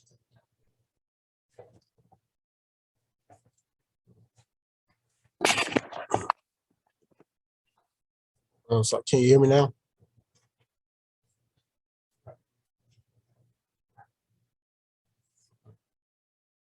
Next thing I want to talk about were some of the eligible activities as far as the HOPWA grant is concerned. One of the first things is the acquisition and/or rehabilitation of a building. Okay. And also it can be used for the new construction of single room occupancy or community residence. It can be used for the operating costs for housing, short-term supported housing, rental assistance, which is a little bit more, I'll get into it a little bit later. Short-term rent, mortgage, and utilities, which is otherwise known as STRIMU. There's permanent housing placement, housing information services, resource identification, supportive service, and finally, administrative cost. Next slide. In terms of acquisitions and rehabilitation, it's basically saying you'll have the ability to rehab a building, convert, lease, or possibly repair housing to provide housing with and without on-site supportive services. It can include independent apartments or shared residence. The rehabilitation must bring the facility up to current ADA standards. This may include master leasing of an existing facility. Now, you may have a question about the portion about the master leasing, but I will get to that a little bit later in one of the other slides.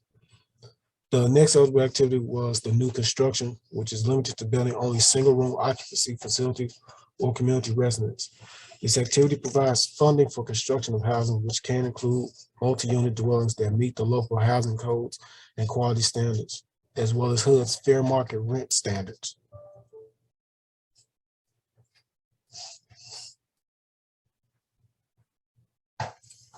Next is the operating costs for housing, which includes the cost of the property, but this goes hand in hand with the facility-based housing projects, or in this case, rental assistance, or a specific type of rental assistance project, which include the cost of property maintenance and upkeep, security measures, the insurance costs for the building, the utility costs, as well as furnishings and equipment, the operating supplies, and other incidental expenses. And as I stated, this category does include the cost associated with the operation of the short-term supported housing, such as emergency or transitional shelters. Next slide. Now, when I state short-term supported housing, what I mean is it's provided for temporary shelters, which can include emergency or transitional shelters. This type of housing can provide residency for an individual person for only up to 60 days within a 6-month period. And the 60 days cannot be consecutive. But as far as the short-term supportive housing, let's say, for instance, if you have a client who's in the process of getting housing or getting rental assistance, but they're still in the process of waiting for the house to get an inspection done. You can use this part of the grant to support their housing while they're waiting for their actual residence to pass the inspection, which is also done by our compliance department, which was stated a little bit earlier. And as I stated, with rental assistance, this is actually a 2-part type of program. You have the Tbr Rental Assistance, which is the tenant-based rental assistance. That particular program allows for the clients to choose their own place to give them some type of independence, as well as more easily converted into the community. And the other part is what we call our facility-based housing, as well as our master leasing program. And basically, like I said, for rental assistance, it's the payment of the rent, including the utilities for the housing, which meets the local codes and standards for the fair market rent in both the MSA, Marshall, Tate, and Tunica, as well as the reasonable rent requirements. Person receiving the rental assistance on this program must pay a portion. It's usually 10% of the gross income of the entire household, or 30%, whichever is a higher amount. The next part of our our short-term housing assistance is the short-term rent, mortgage, and utility. This is a part of an activity that we use for homeless prevention. And what it does is it provides payments to prevent homelessness of a tenant or a mortgager of a dwelling to keep them from losing their housing over a course of 21 weeks, but within the limit of 52 within a calendar year. That's usually designated by the project sponsor, how they determine the 21-week period that the person receives the assistance within that year period. And streaming activities must comply with the city's guidelines and standards. Our next eligible activity is our permanent housing placement, which is particularly used to establish permanent housing, basically in the cost of security deposits, the first month's rent first and last month, as well as utility arrears. So if you have your utility, you can't access your utilities, you may use that to pay because you owe a certain amount. It may be used to pay that to get the utilities in your name. That can also go hand in hand with our Tbr Rental Assistance. Next slide. On this particular activity, which is our housing information services, it includes housing counseling, the fair housing information, housing advocacy activities, as well as housing information referrals or housing searches and assistance. The next eligible activity is the resource identification. This includes the outreach and the relationship building of landlords. I know there are some organizations that we have funded before, which utilize this particular activity specifically with the relationships that they have to build because of their Teeper program or their rental assistance program, to reach out to the landlords to build a better relationship, to find vacancies, to build brochures and get their information out to the community, as well as web resources. And it can also be used for the staff working directly with identifying affordable housing vacancies. Our supportive service activity includes the cost of providing a wide range of supportive services like health, mental health, assessment, as well as even permanent housing placement, drug and alcohol abuse treatment, counseling, housing case management, and other services that are necessary to ensure the housing stability of the program participant. But these are only a few of those activities. There is a list that I can provide after this presentation, if you would like, on the full list of what supportive services can be provided to the client. But keep in mind, this is all strictly for people who are HIV positive living with their household. And our final activity is our administrative cost. This is usually once a organization has been awarded, there's no more than 7% that is given towards the administrative costs. And these costs usually cover like the general management of the program itself, the oversight, the coordination, the evaluation, as well as reporting for eligible activities. But it may also include some indirect costs towards the general running of the organization or that particular program.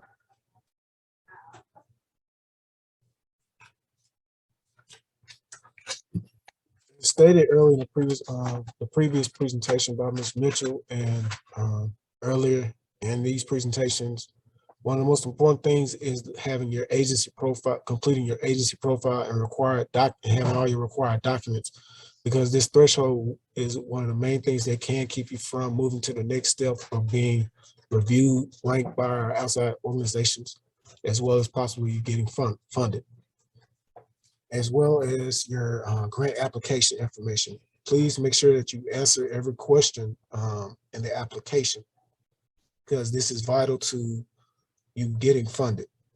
Now for the budget justification, that's basically a total written out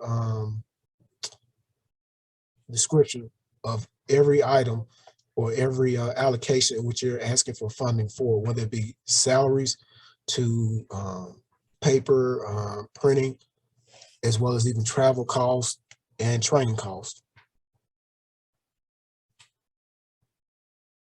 Next slide. By definition, the budget justification, as I stated before, is giving a detailed breakdown of all the requested expenses. Some of the key issues that I have experienced in the past was people not justifying all of their expenses. You may have everything listed in the budget, but you may miss writing about certain things, and you kind of give a broad overview of everything, but not very specific. And that's where this budget justification comes in. So if you do not supply us with that program budget or the budgetification, then your application will not be reviewed, and you will receive a rejection letter. Other key issues or tips is to check your math when it comes to your program budgets. Only request what you need for your project. There's no problem with you shooting for. There's no problem for you shooting for the moon in terms of what you're requesting, but just please make sure that it is reasonable and it's only what you can handle. And also placing your expenses in the correct categories, and your budget should never ever be handwritten. If you have any questions or anything like that, you can always reach out to me or anyone else in the office, and we can always walk you through it. But as stated, there will be 2 training sessions on the portal, in which you will learn how to input everything to make sure everything is submitted correctly.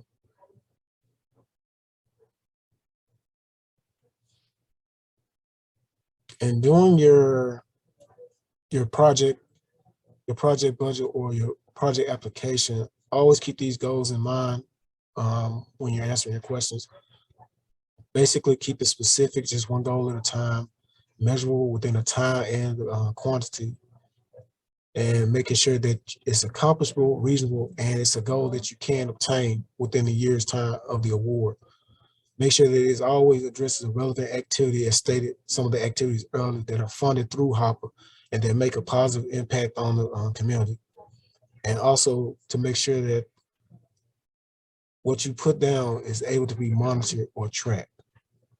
Now, all the information that I've given so far is really not just for you applying for just this application. It's more of a learning tool for those who are just here to get information, as well as who are trying to get ready for next year. So you can kind of better plan, and I will be holding another different session that goes more in depth with this grant. And if you would like, you can always reach out to me. Next slide, please. As I said, there's also technical assistance that is provided. You can go to our city website, to ACD's website, as well as you can reach out to the SCIF through the portal and different things like that. You may also find information on the HUD exchange, specifically directed towards HOPWA. But also this last one, you can also go to HRSA, which is the medical side, component for that goes hand in hand with HOPWA, known as the Ron White Grant. And that will give you a lot more information on this side if you want to extend or expound upon your housing program. And finally, this is the contact information, my administrator, Ms. Mitchell, her information, email, phone number if you want to reach her, as well as myself. I'm the senior community development analyst who oversees the HOPWA grant. I saw a few people in the chat, so I guess they're kind of familiar with me. Or for those who just don't know, this is my information, and I'm always free and always willing to help anyone who has any questions or needs some understanding or some guidance on the HOPWA grant. Thank you. At this time, we will take any questions. Feel free, if you put questions in the chat, please feel free that to unmute yourself if you want to ask the question out loud.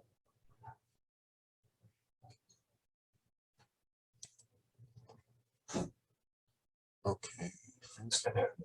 Okay, we'll have a question. Friends for Life submits 3 separate HOPWA applications each year. The portal at this time only allows for 1 submission. Can this be reviewed and changed, made accordingly? Ms. Mark, there is something I can talk to our plan department about to see. Answer that question, Travis. This is Felicia, everyone. So the way the portal is designed is that each application is tied to an email address. And so if you're submitting more than 1 application, it would have to be a different email address.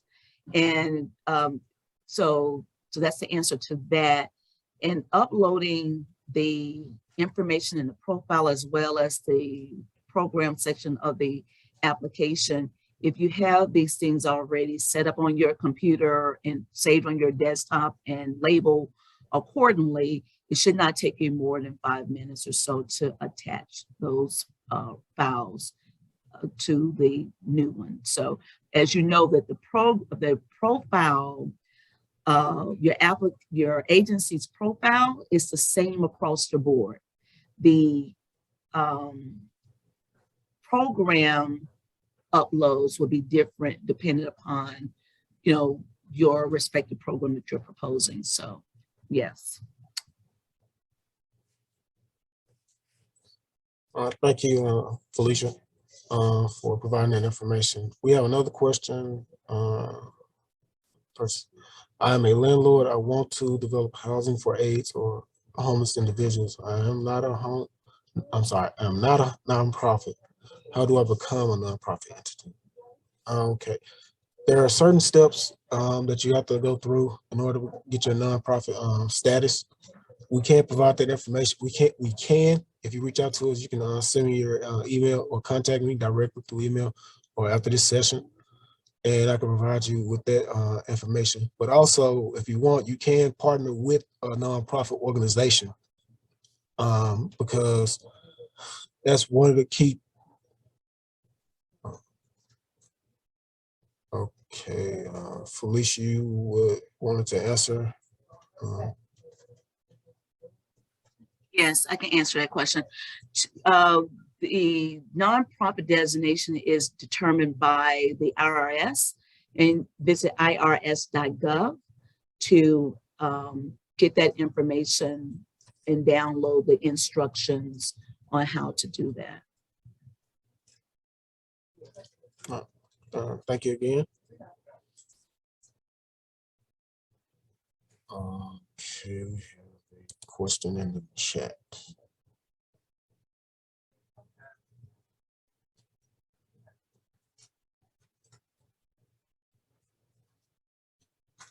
Okay, for the person that's a landlord, you can reach out to me. I'm a nonprofit consultant, and it provide the email executive director at this ShaniktaKFoundation.org.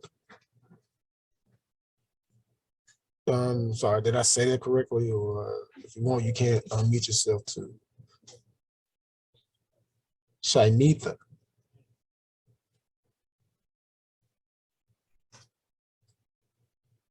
K, okay. Shanitha K Foundation.org.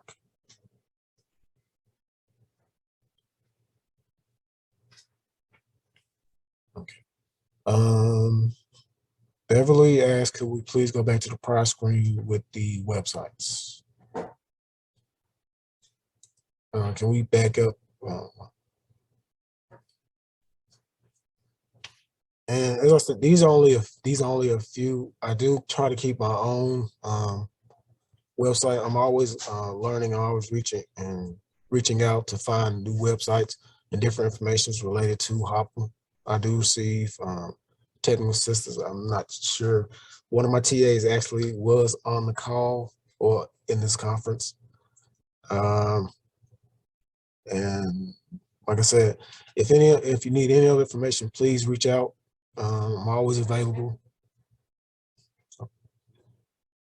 And if we have any other questions or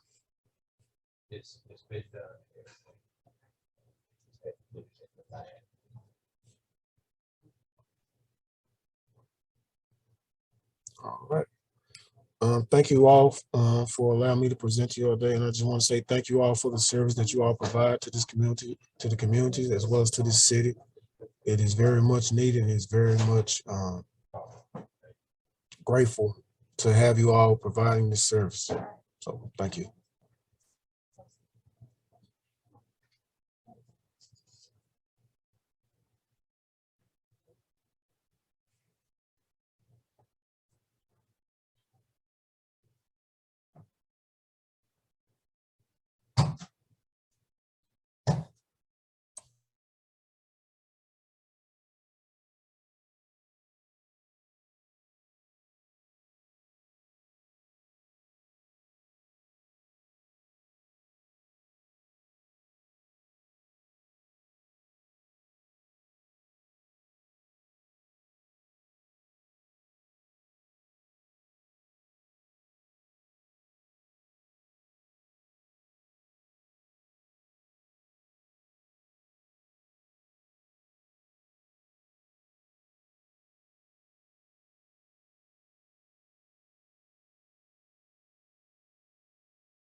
All right, everybody, here's our fourth and final session. We'll go ahead and get started. And the next funding source we're going to discuss and talk about today is the Home Funded Tenant-Based Rental Assistance Program.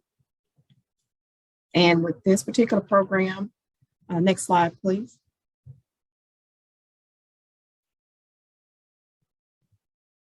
Thank you. Okay, with this particular program, the Tbr program, or we call it Tbr for short. We have a lot of acronyms. You just have to get used to hearing us use that lingo, but I'll make sure that I explain what those acronyms stand for. The Teeper Program provides rental assistance for low-income households, and they have to be homeless and members of the special needs population. And there are your groups listed there. So if they're disabled, elderly, or victims of domestic violence. And also, this particular program is for rental assistance not to exceed 2 years funding a particular household, and it's based on HUD's fair market rent. And we'll talk a little bit more about that throughout the application. I'm sorry, throughout the presentation. So any agency, they must be able to provide supportive services to the clients in order for the clients to make sure that they maintain housing.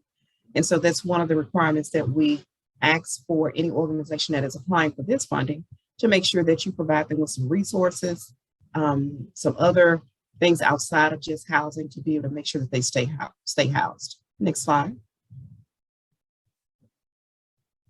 Okay, we're going to apply for the funding. Of course, with all of our funding, you have to be a nonprofit organization.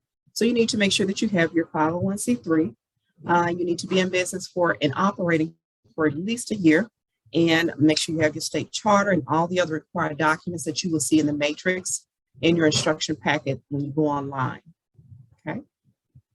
In terms of insurance, we talked about that earlier. I just wanted to mention, and you have to have insurance to make sure that we're able to work with you once you're awarded funds. All right, now let's talk about, I'm sorry, you can go back. Okay, let's talk about the participants. The participants for this program, they have to be low income. And they have to be that are homeless and a member of the special needs group. And we'll talk more about those particular groups in detail. And they are required to have income. And so the question is, if they're homeless, Kim, and how do they have income?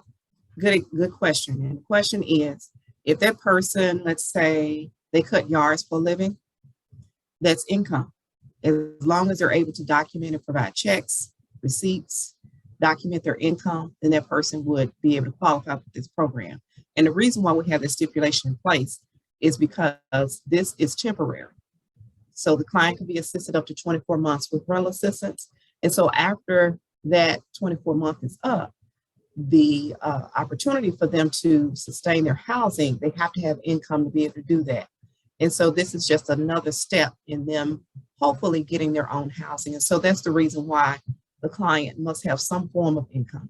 Okay, next slide. All right, definition of a person as homeless. I mentioned this in one of the previous grants. And so in a place not meant for human habitation, and also a shelter situation, whether it's emergency transitional. And so those will be the participants under the homeless definition. Next one.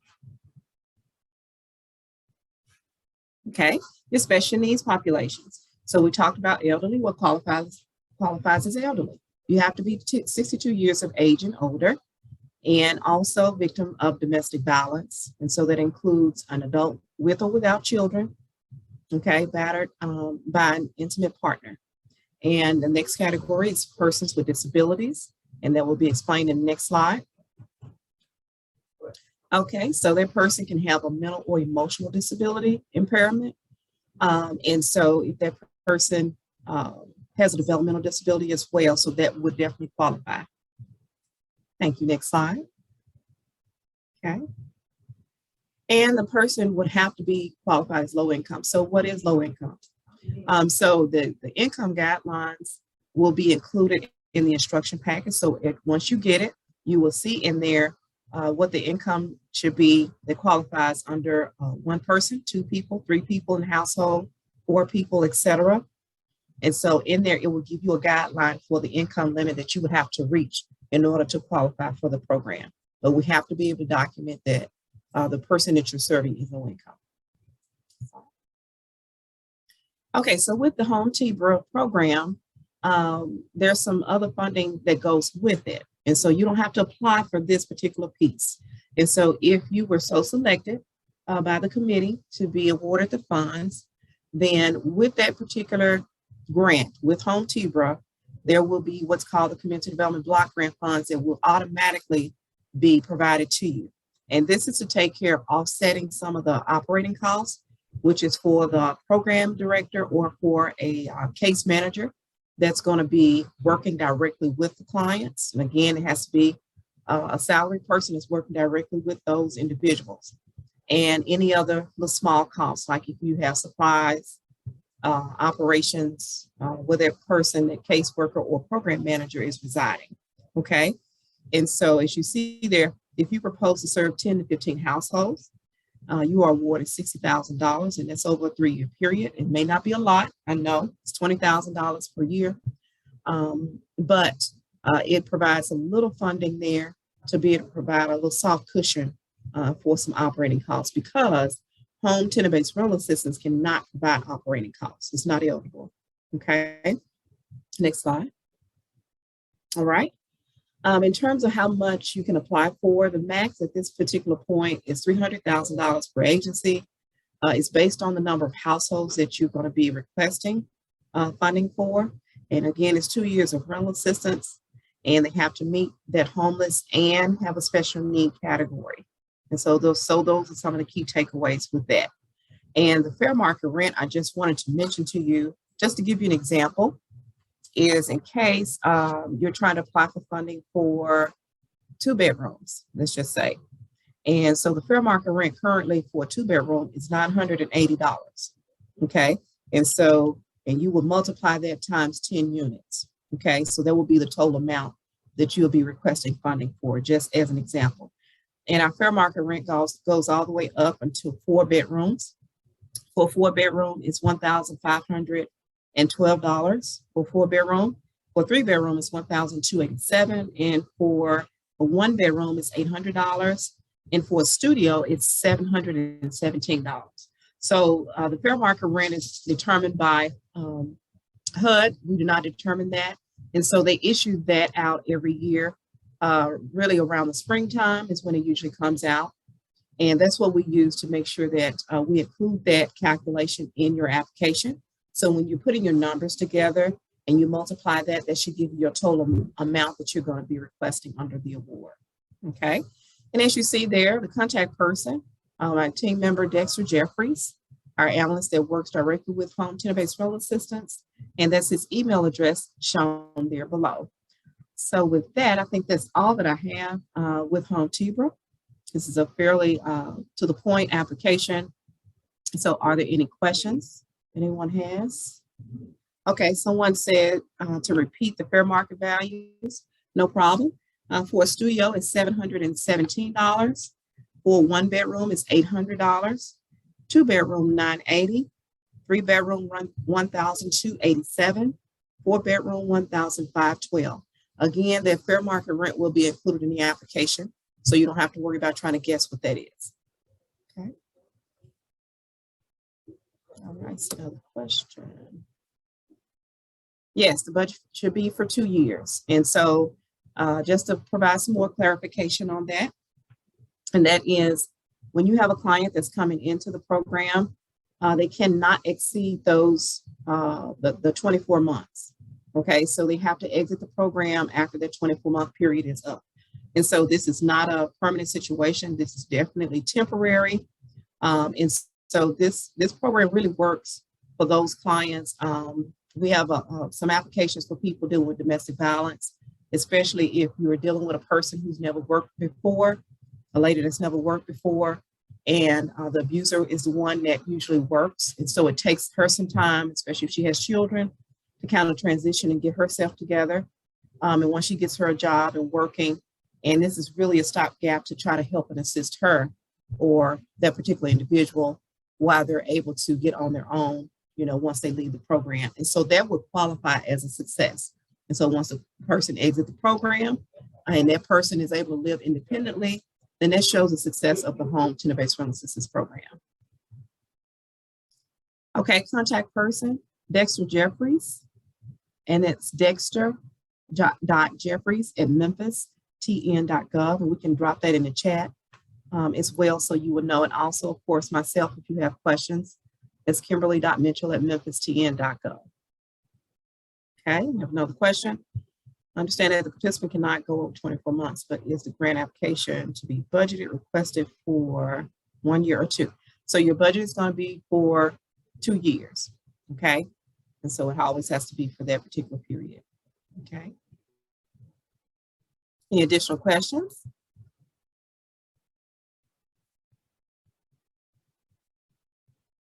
No problems, Jenny, got you.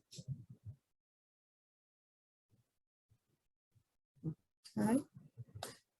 Okay, if there's not any additional questions, again, the committee, all of our funding sources that we have, just to reiterate across the board, they're selected by our review committee, and they're a group of people that are chosen by the area of expertise of each individual grant.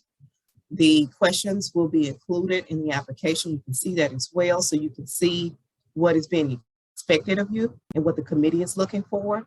And there will not be any additional questions outside of what's in that ranking sheet. And so based on that sheet, they answer and score your application based on that. And that's the composite score that they have at the end. So the maximum score is 100 points. Each section has different points.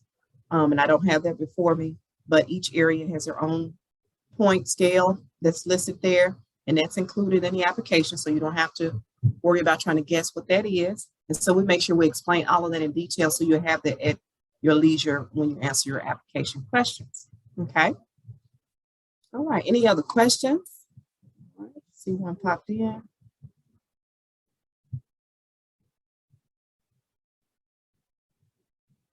Okay, Ms. Jazz. Okay, I'm not quite sure. I'm gonna try to answer your question. You're dealing with single dwelling homes or multifamily. And so this is rental assistance, okay? Regardless if it's a single dwelling or multifamily. So if a single dwelling is providing rental assistance, then that will be able to assist that person, okay? So it's for multifamily or single family dwellings.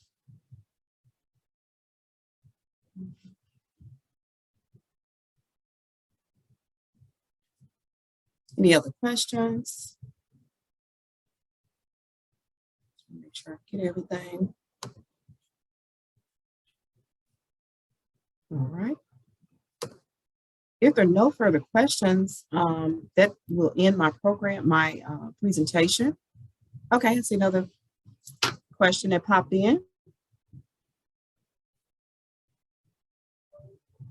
Okay, good question.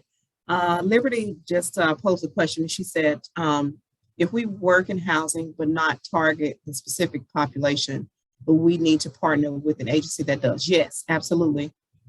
And so if you don't work with that particular group, my advice would be to work with the organization that's already doing the work.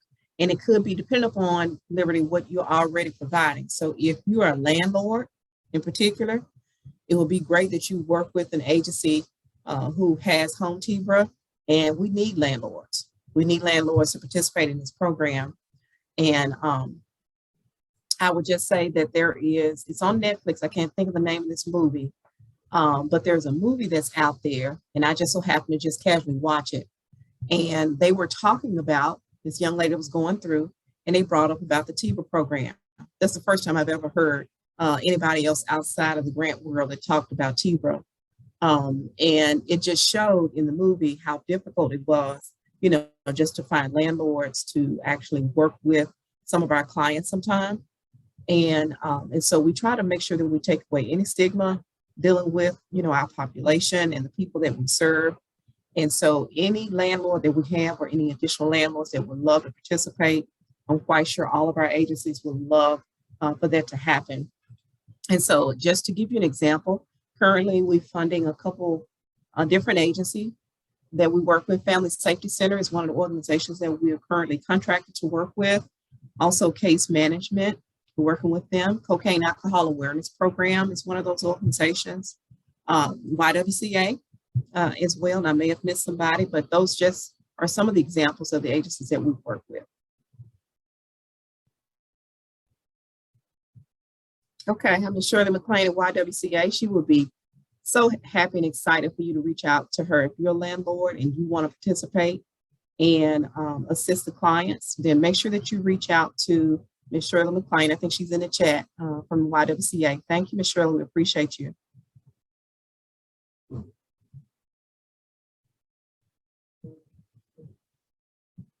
Okay, sure. The agencies that we work with, YWCA, which Ms. Shirley just put her name there in the chat, who does an awesome job over there. We appreciate her greatly. Family Safety Center, Case Management Incorporated, also Cocaine Alcohol Awareness Program. We call it CAP for short. And also trying to make sure I don't miss anybody. But I think those are organizations that we're currently working with. Okay.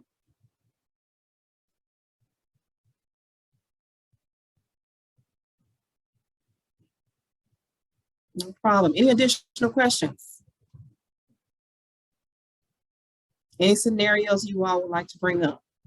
We can talk about those. We got a little time.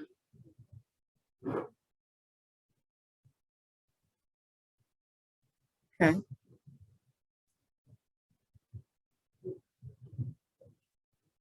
Okay. So you're working with, okay, this is Miss Liberty. And she's just stating that they're a legal aid agency, and they get a lot of calls involving the homeless population and those at risk of becoming homeless, and you want to help them with rental assistance. Awesome. Okay. I would definitely, advise you to partner up with one of those organizations that I mentioned earlier to be able to, help and assist. And also just to put a plug in, if any of you all are experiencing or working with anyone that's homeless, or someone comes to you and say that they're homeless, or family that's homeless, make sure they contact the Mike for Homeless hotline, which is area code 901-529-4545. And they're there to answer the phone for any family that's experiencing homelessness. And they'll try to make sure that they follow up. It's a 24-hour hotline, but they're only closed during, I think, 12 holidays out of the year. That's the only time that they're closed. But they are available. And if they don't answer them immediately, a voicemail message will pick up and they will call them back shortly. Okay. Yes, Ms. Liberty, you would definitely need to partner. Okay. Any other questions or comments?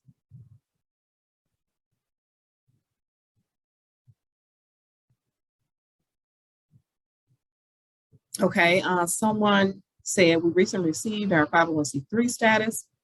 Would we qualify, or do we need to partner with? If you recently, I don't know how recent, but if it's within the last couple of months, you have to be in operations for at least a year.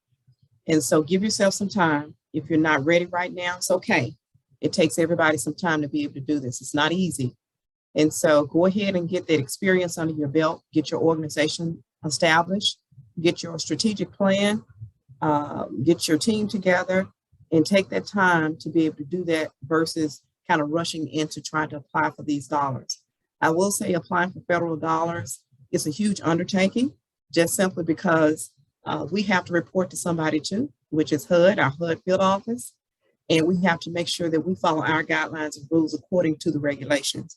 And if they're not followed, then we could be in trouble. So we definitely don't want to do that. So we want to make sure we have successful programs, as well as provide you with everything that you need.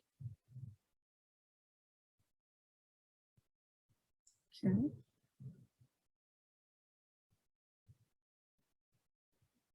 Any other questions? Okay.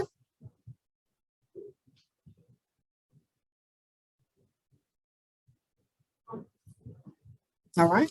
If there are no other questions, trying to make sure I don't miss anything, then that will conclude my presentation for you all this afternoon. Thank you all for being so patient and working with us on this presentation. I know we presented a lot of information to you all today. And so please go back at your leisure, go back and look at the presentations, as well as the recording should be available to you all And that way you'll have it and look at it. And if you have some further questions, especially based on what we said, please use that email address and all those email addresses that are included in here. I know that you can reach me best by email versus calling me. That is my preferred version of communication. So thank you all. Have a great rest of your day, and I'll turn it back over to Felicia.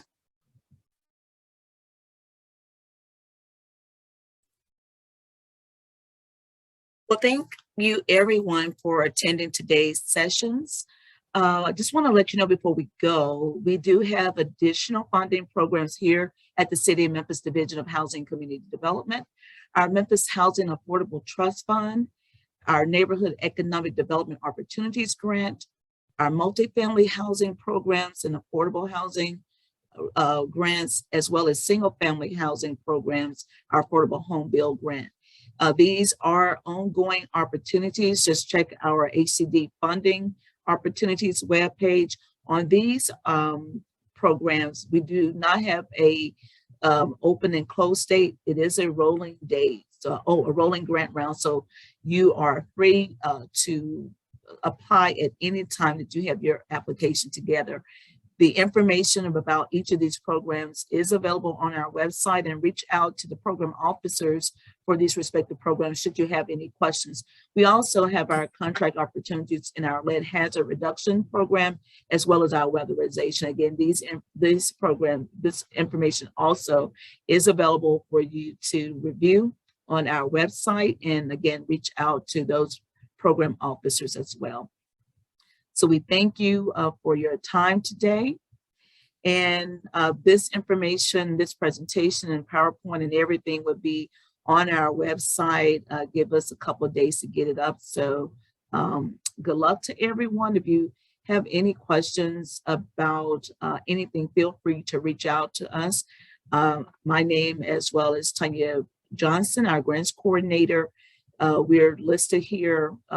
If you have questions in general about this application process, reach out to Tonya. Any program specific questions, reach out directly to the staff, and email is best. Thank you everyone, and we look forward to seeing your application. Bye-bye.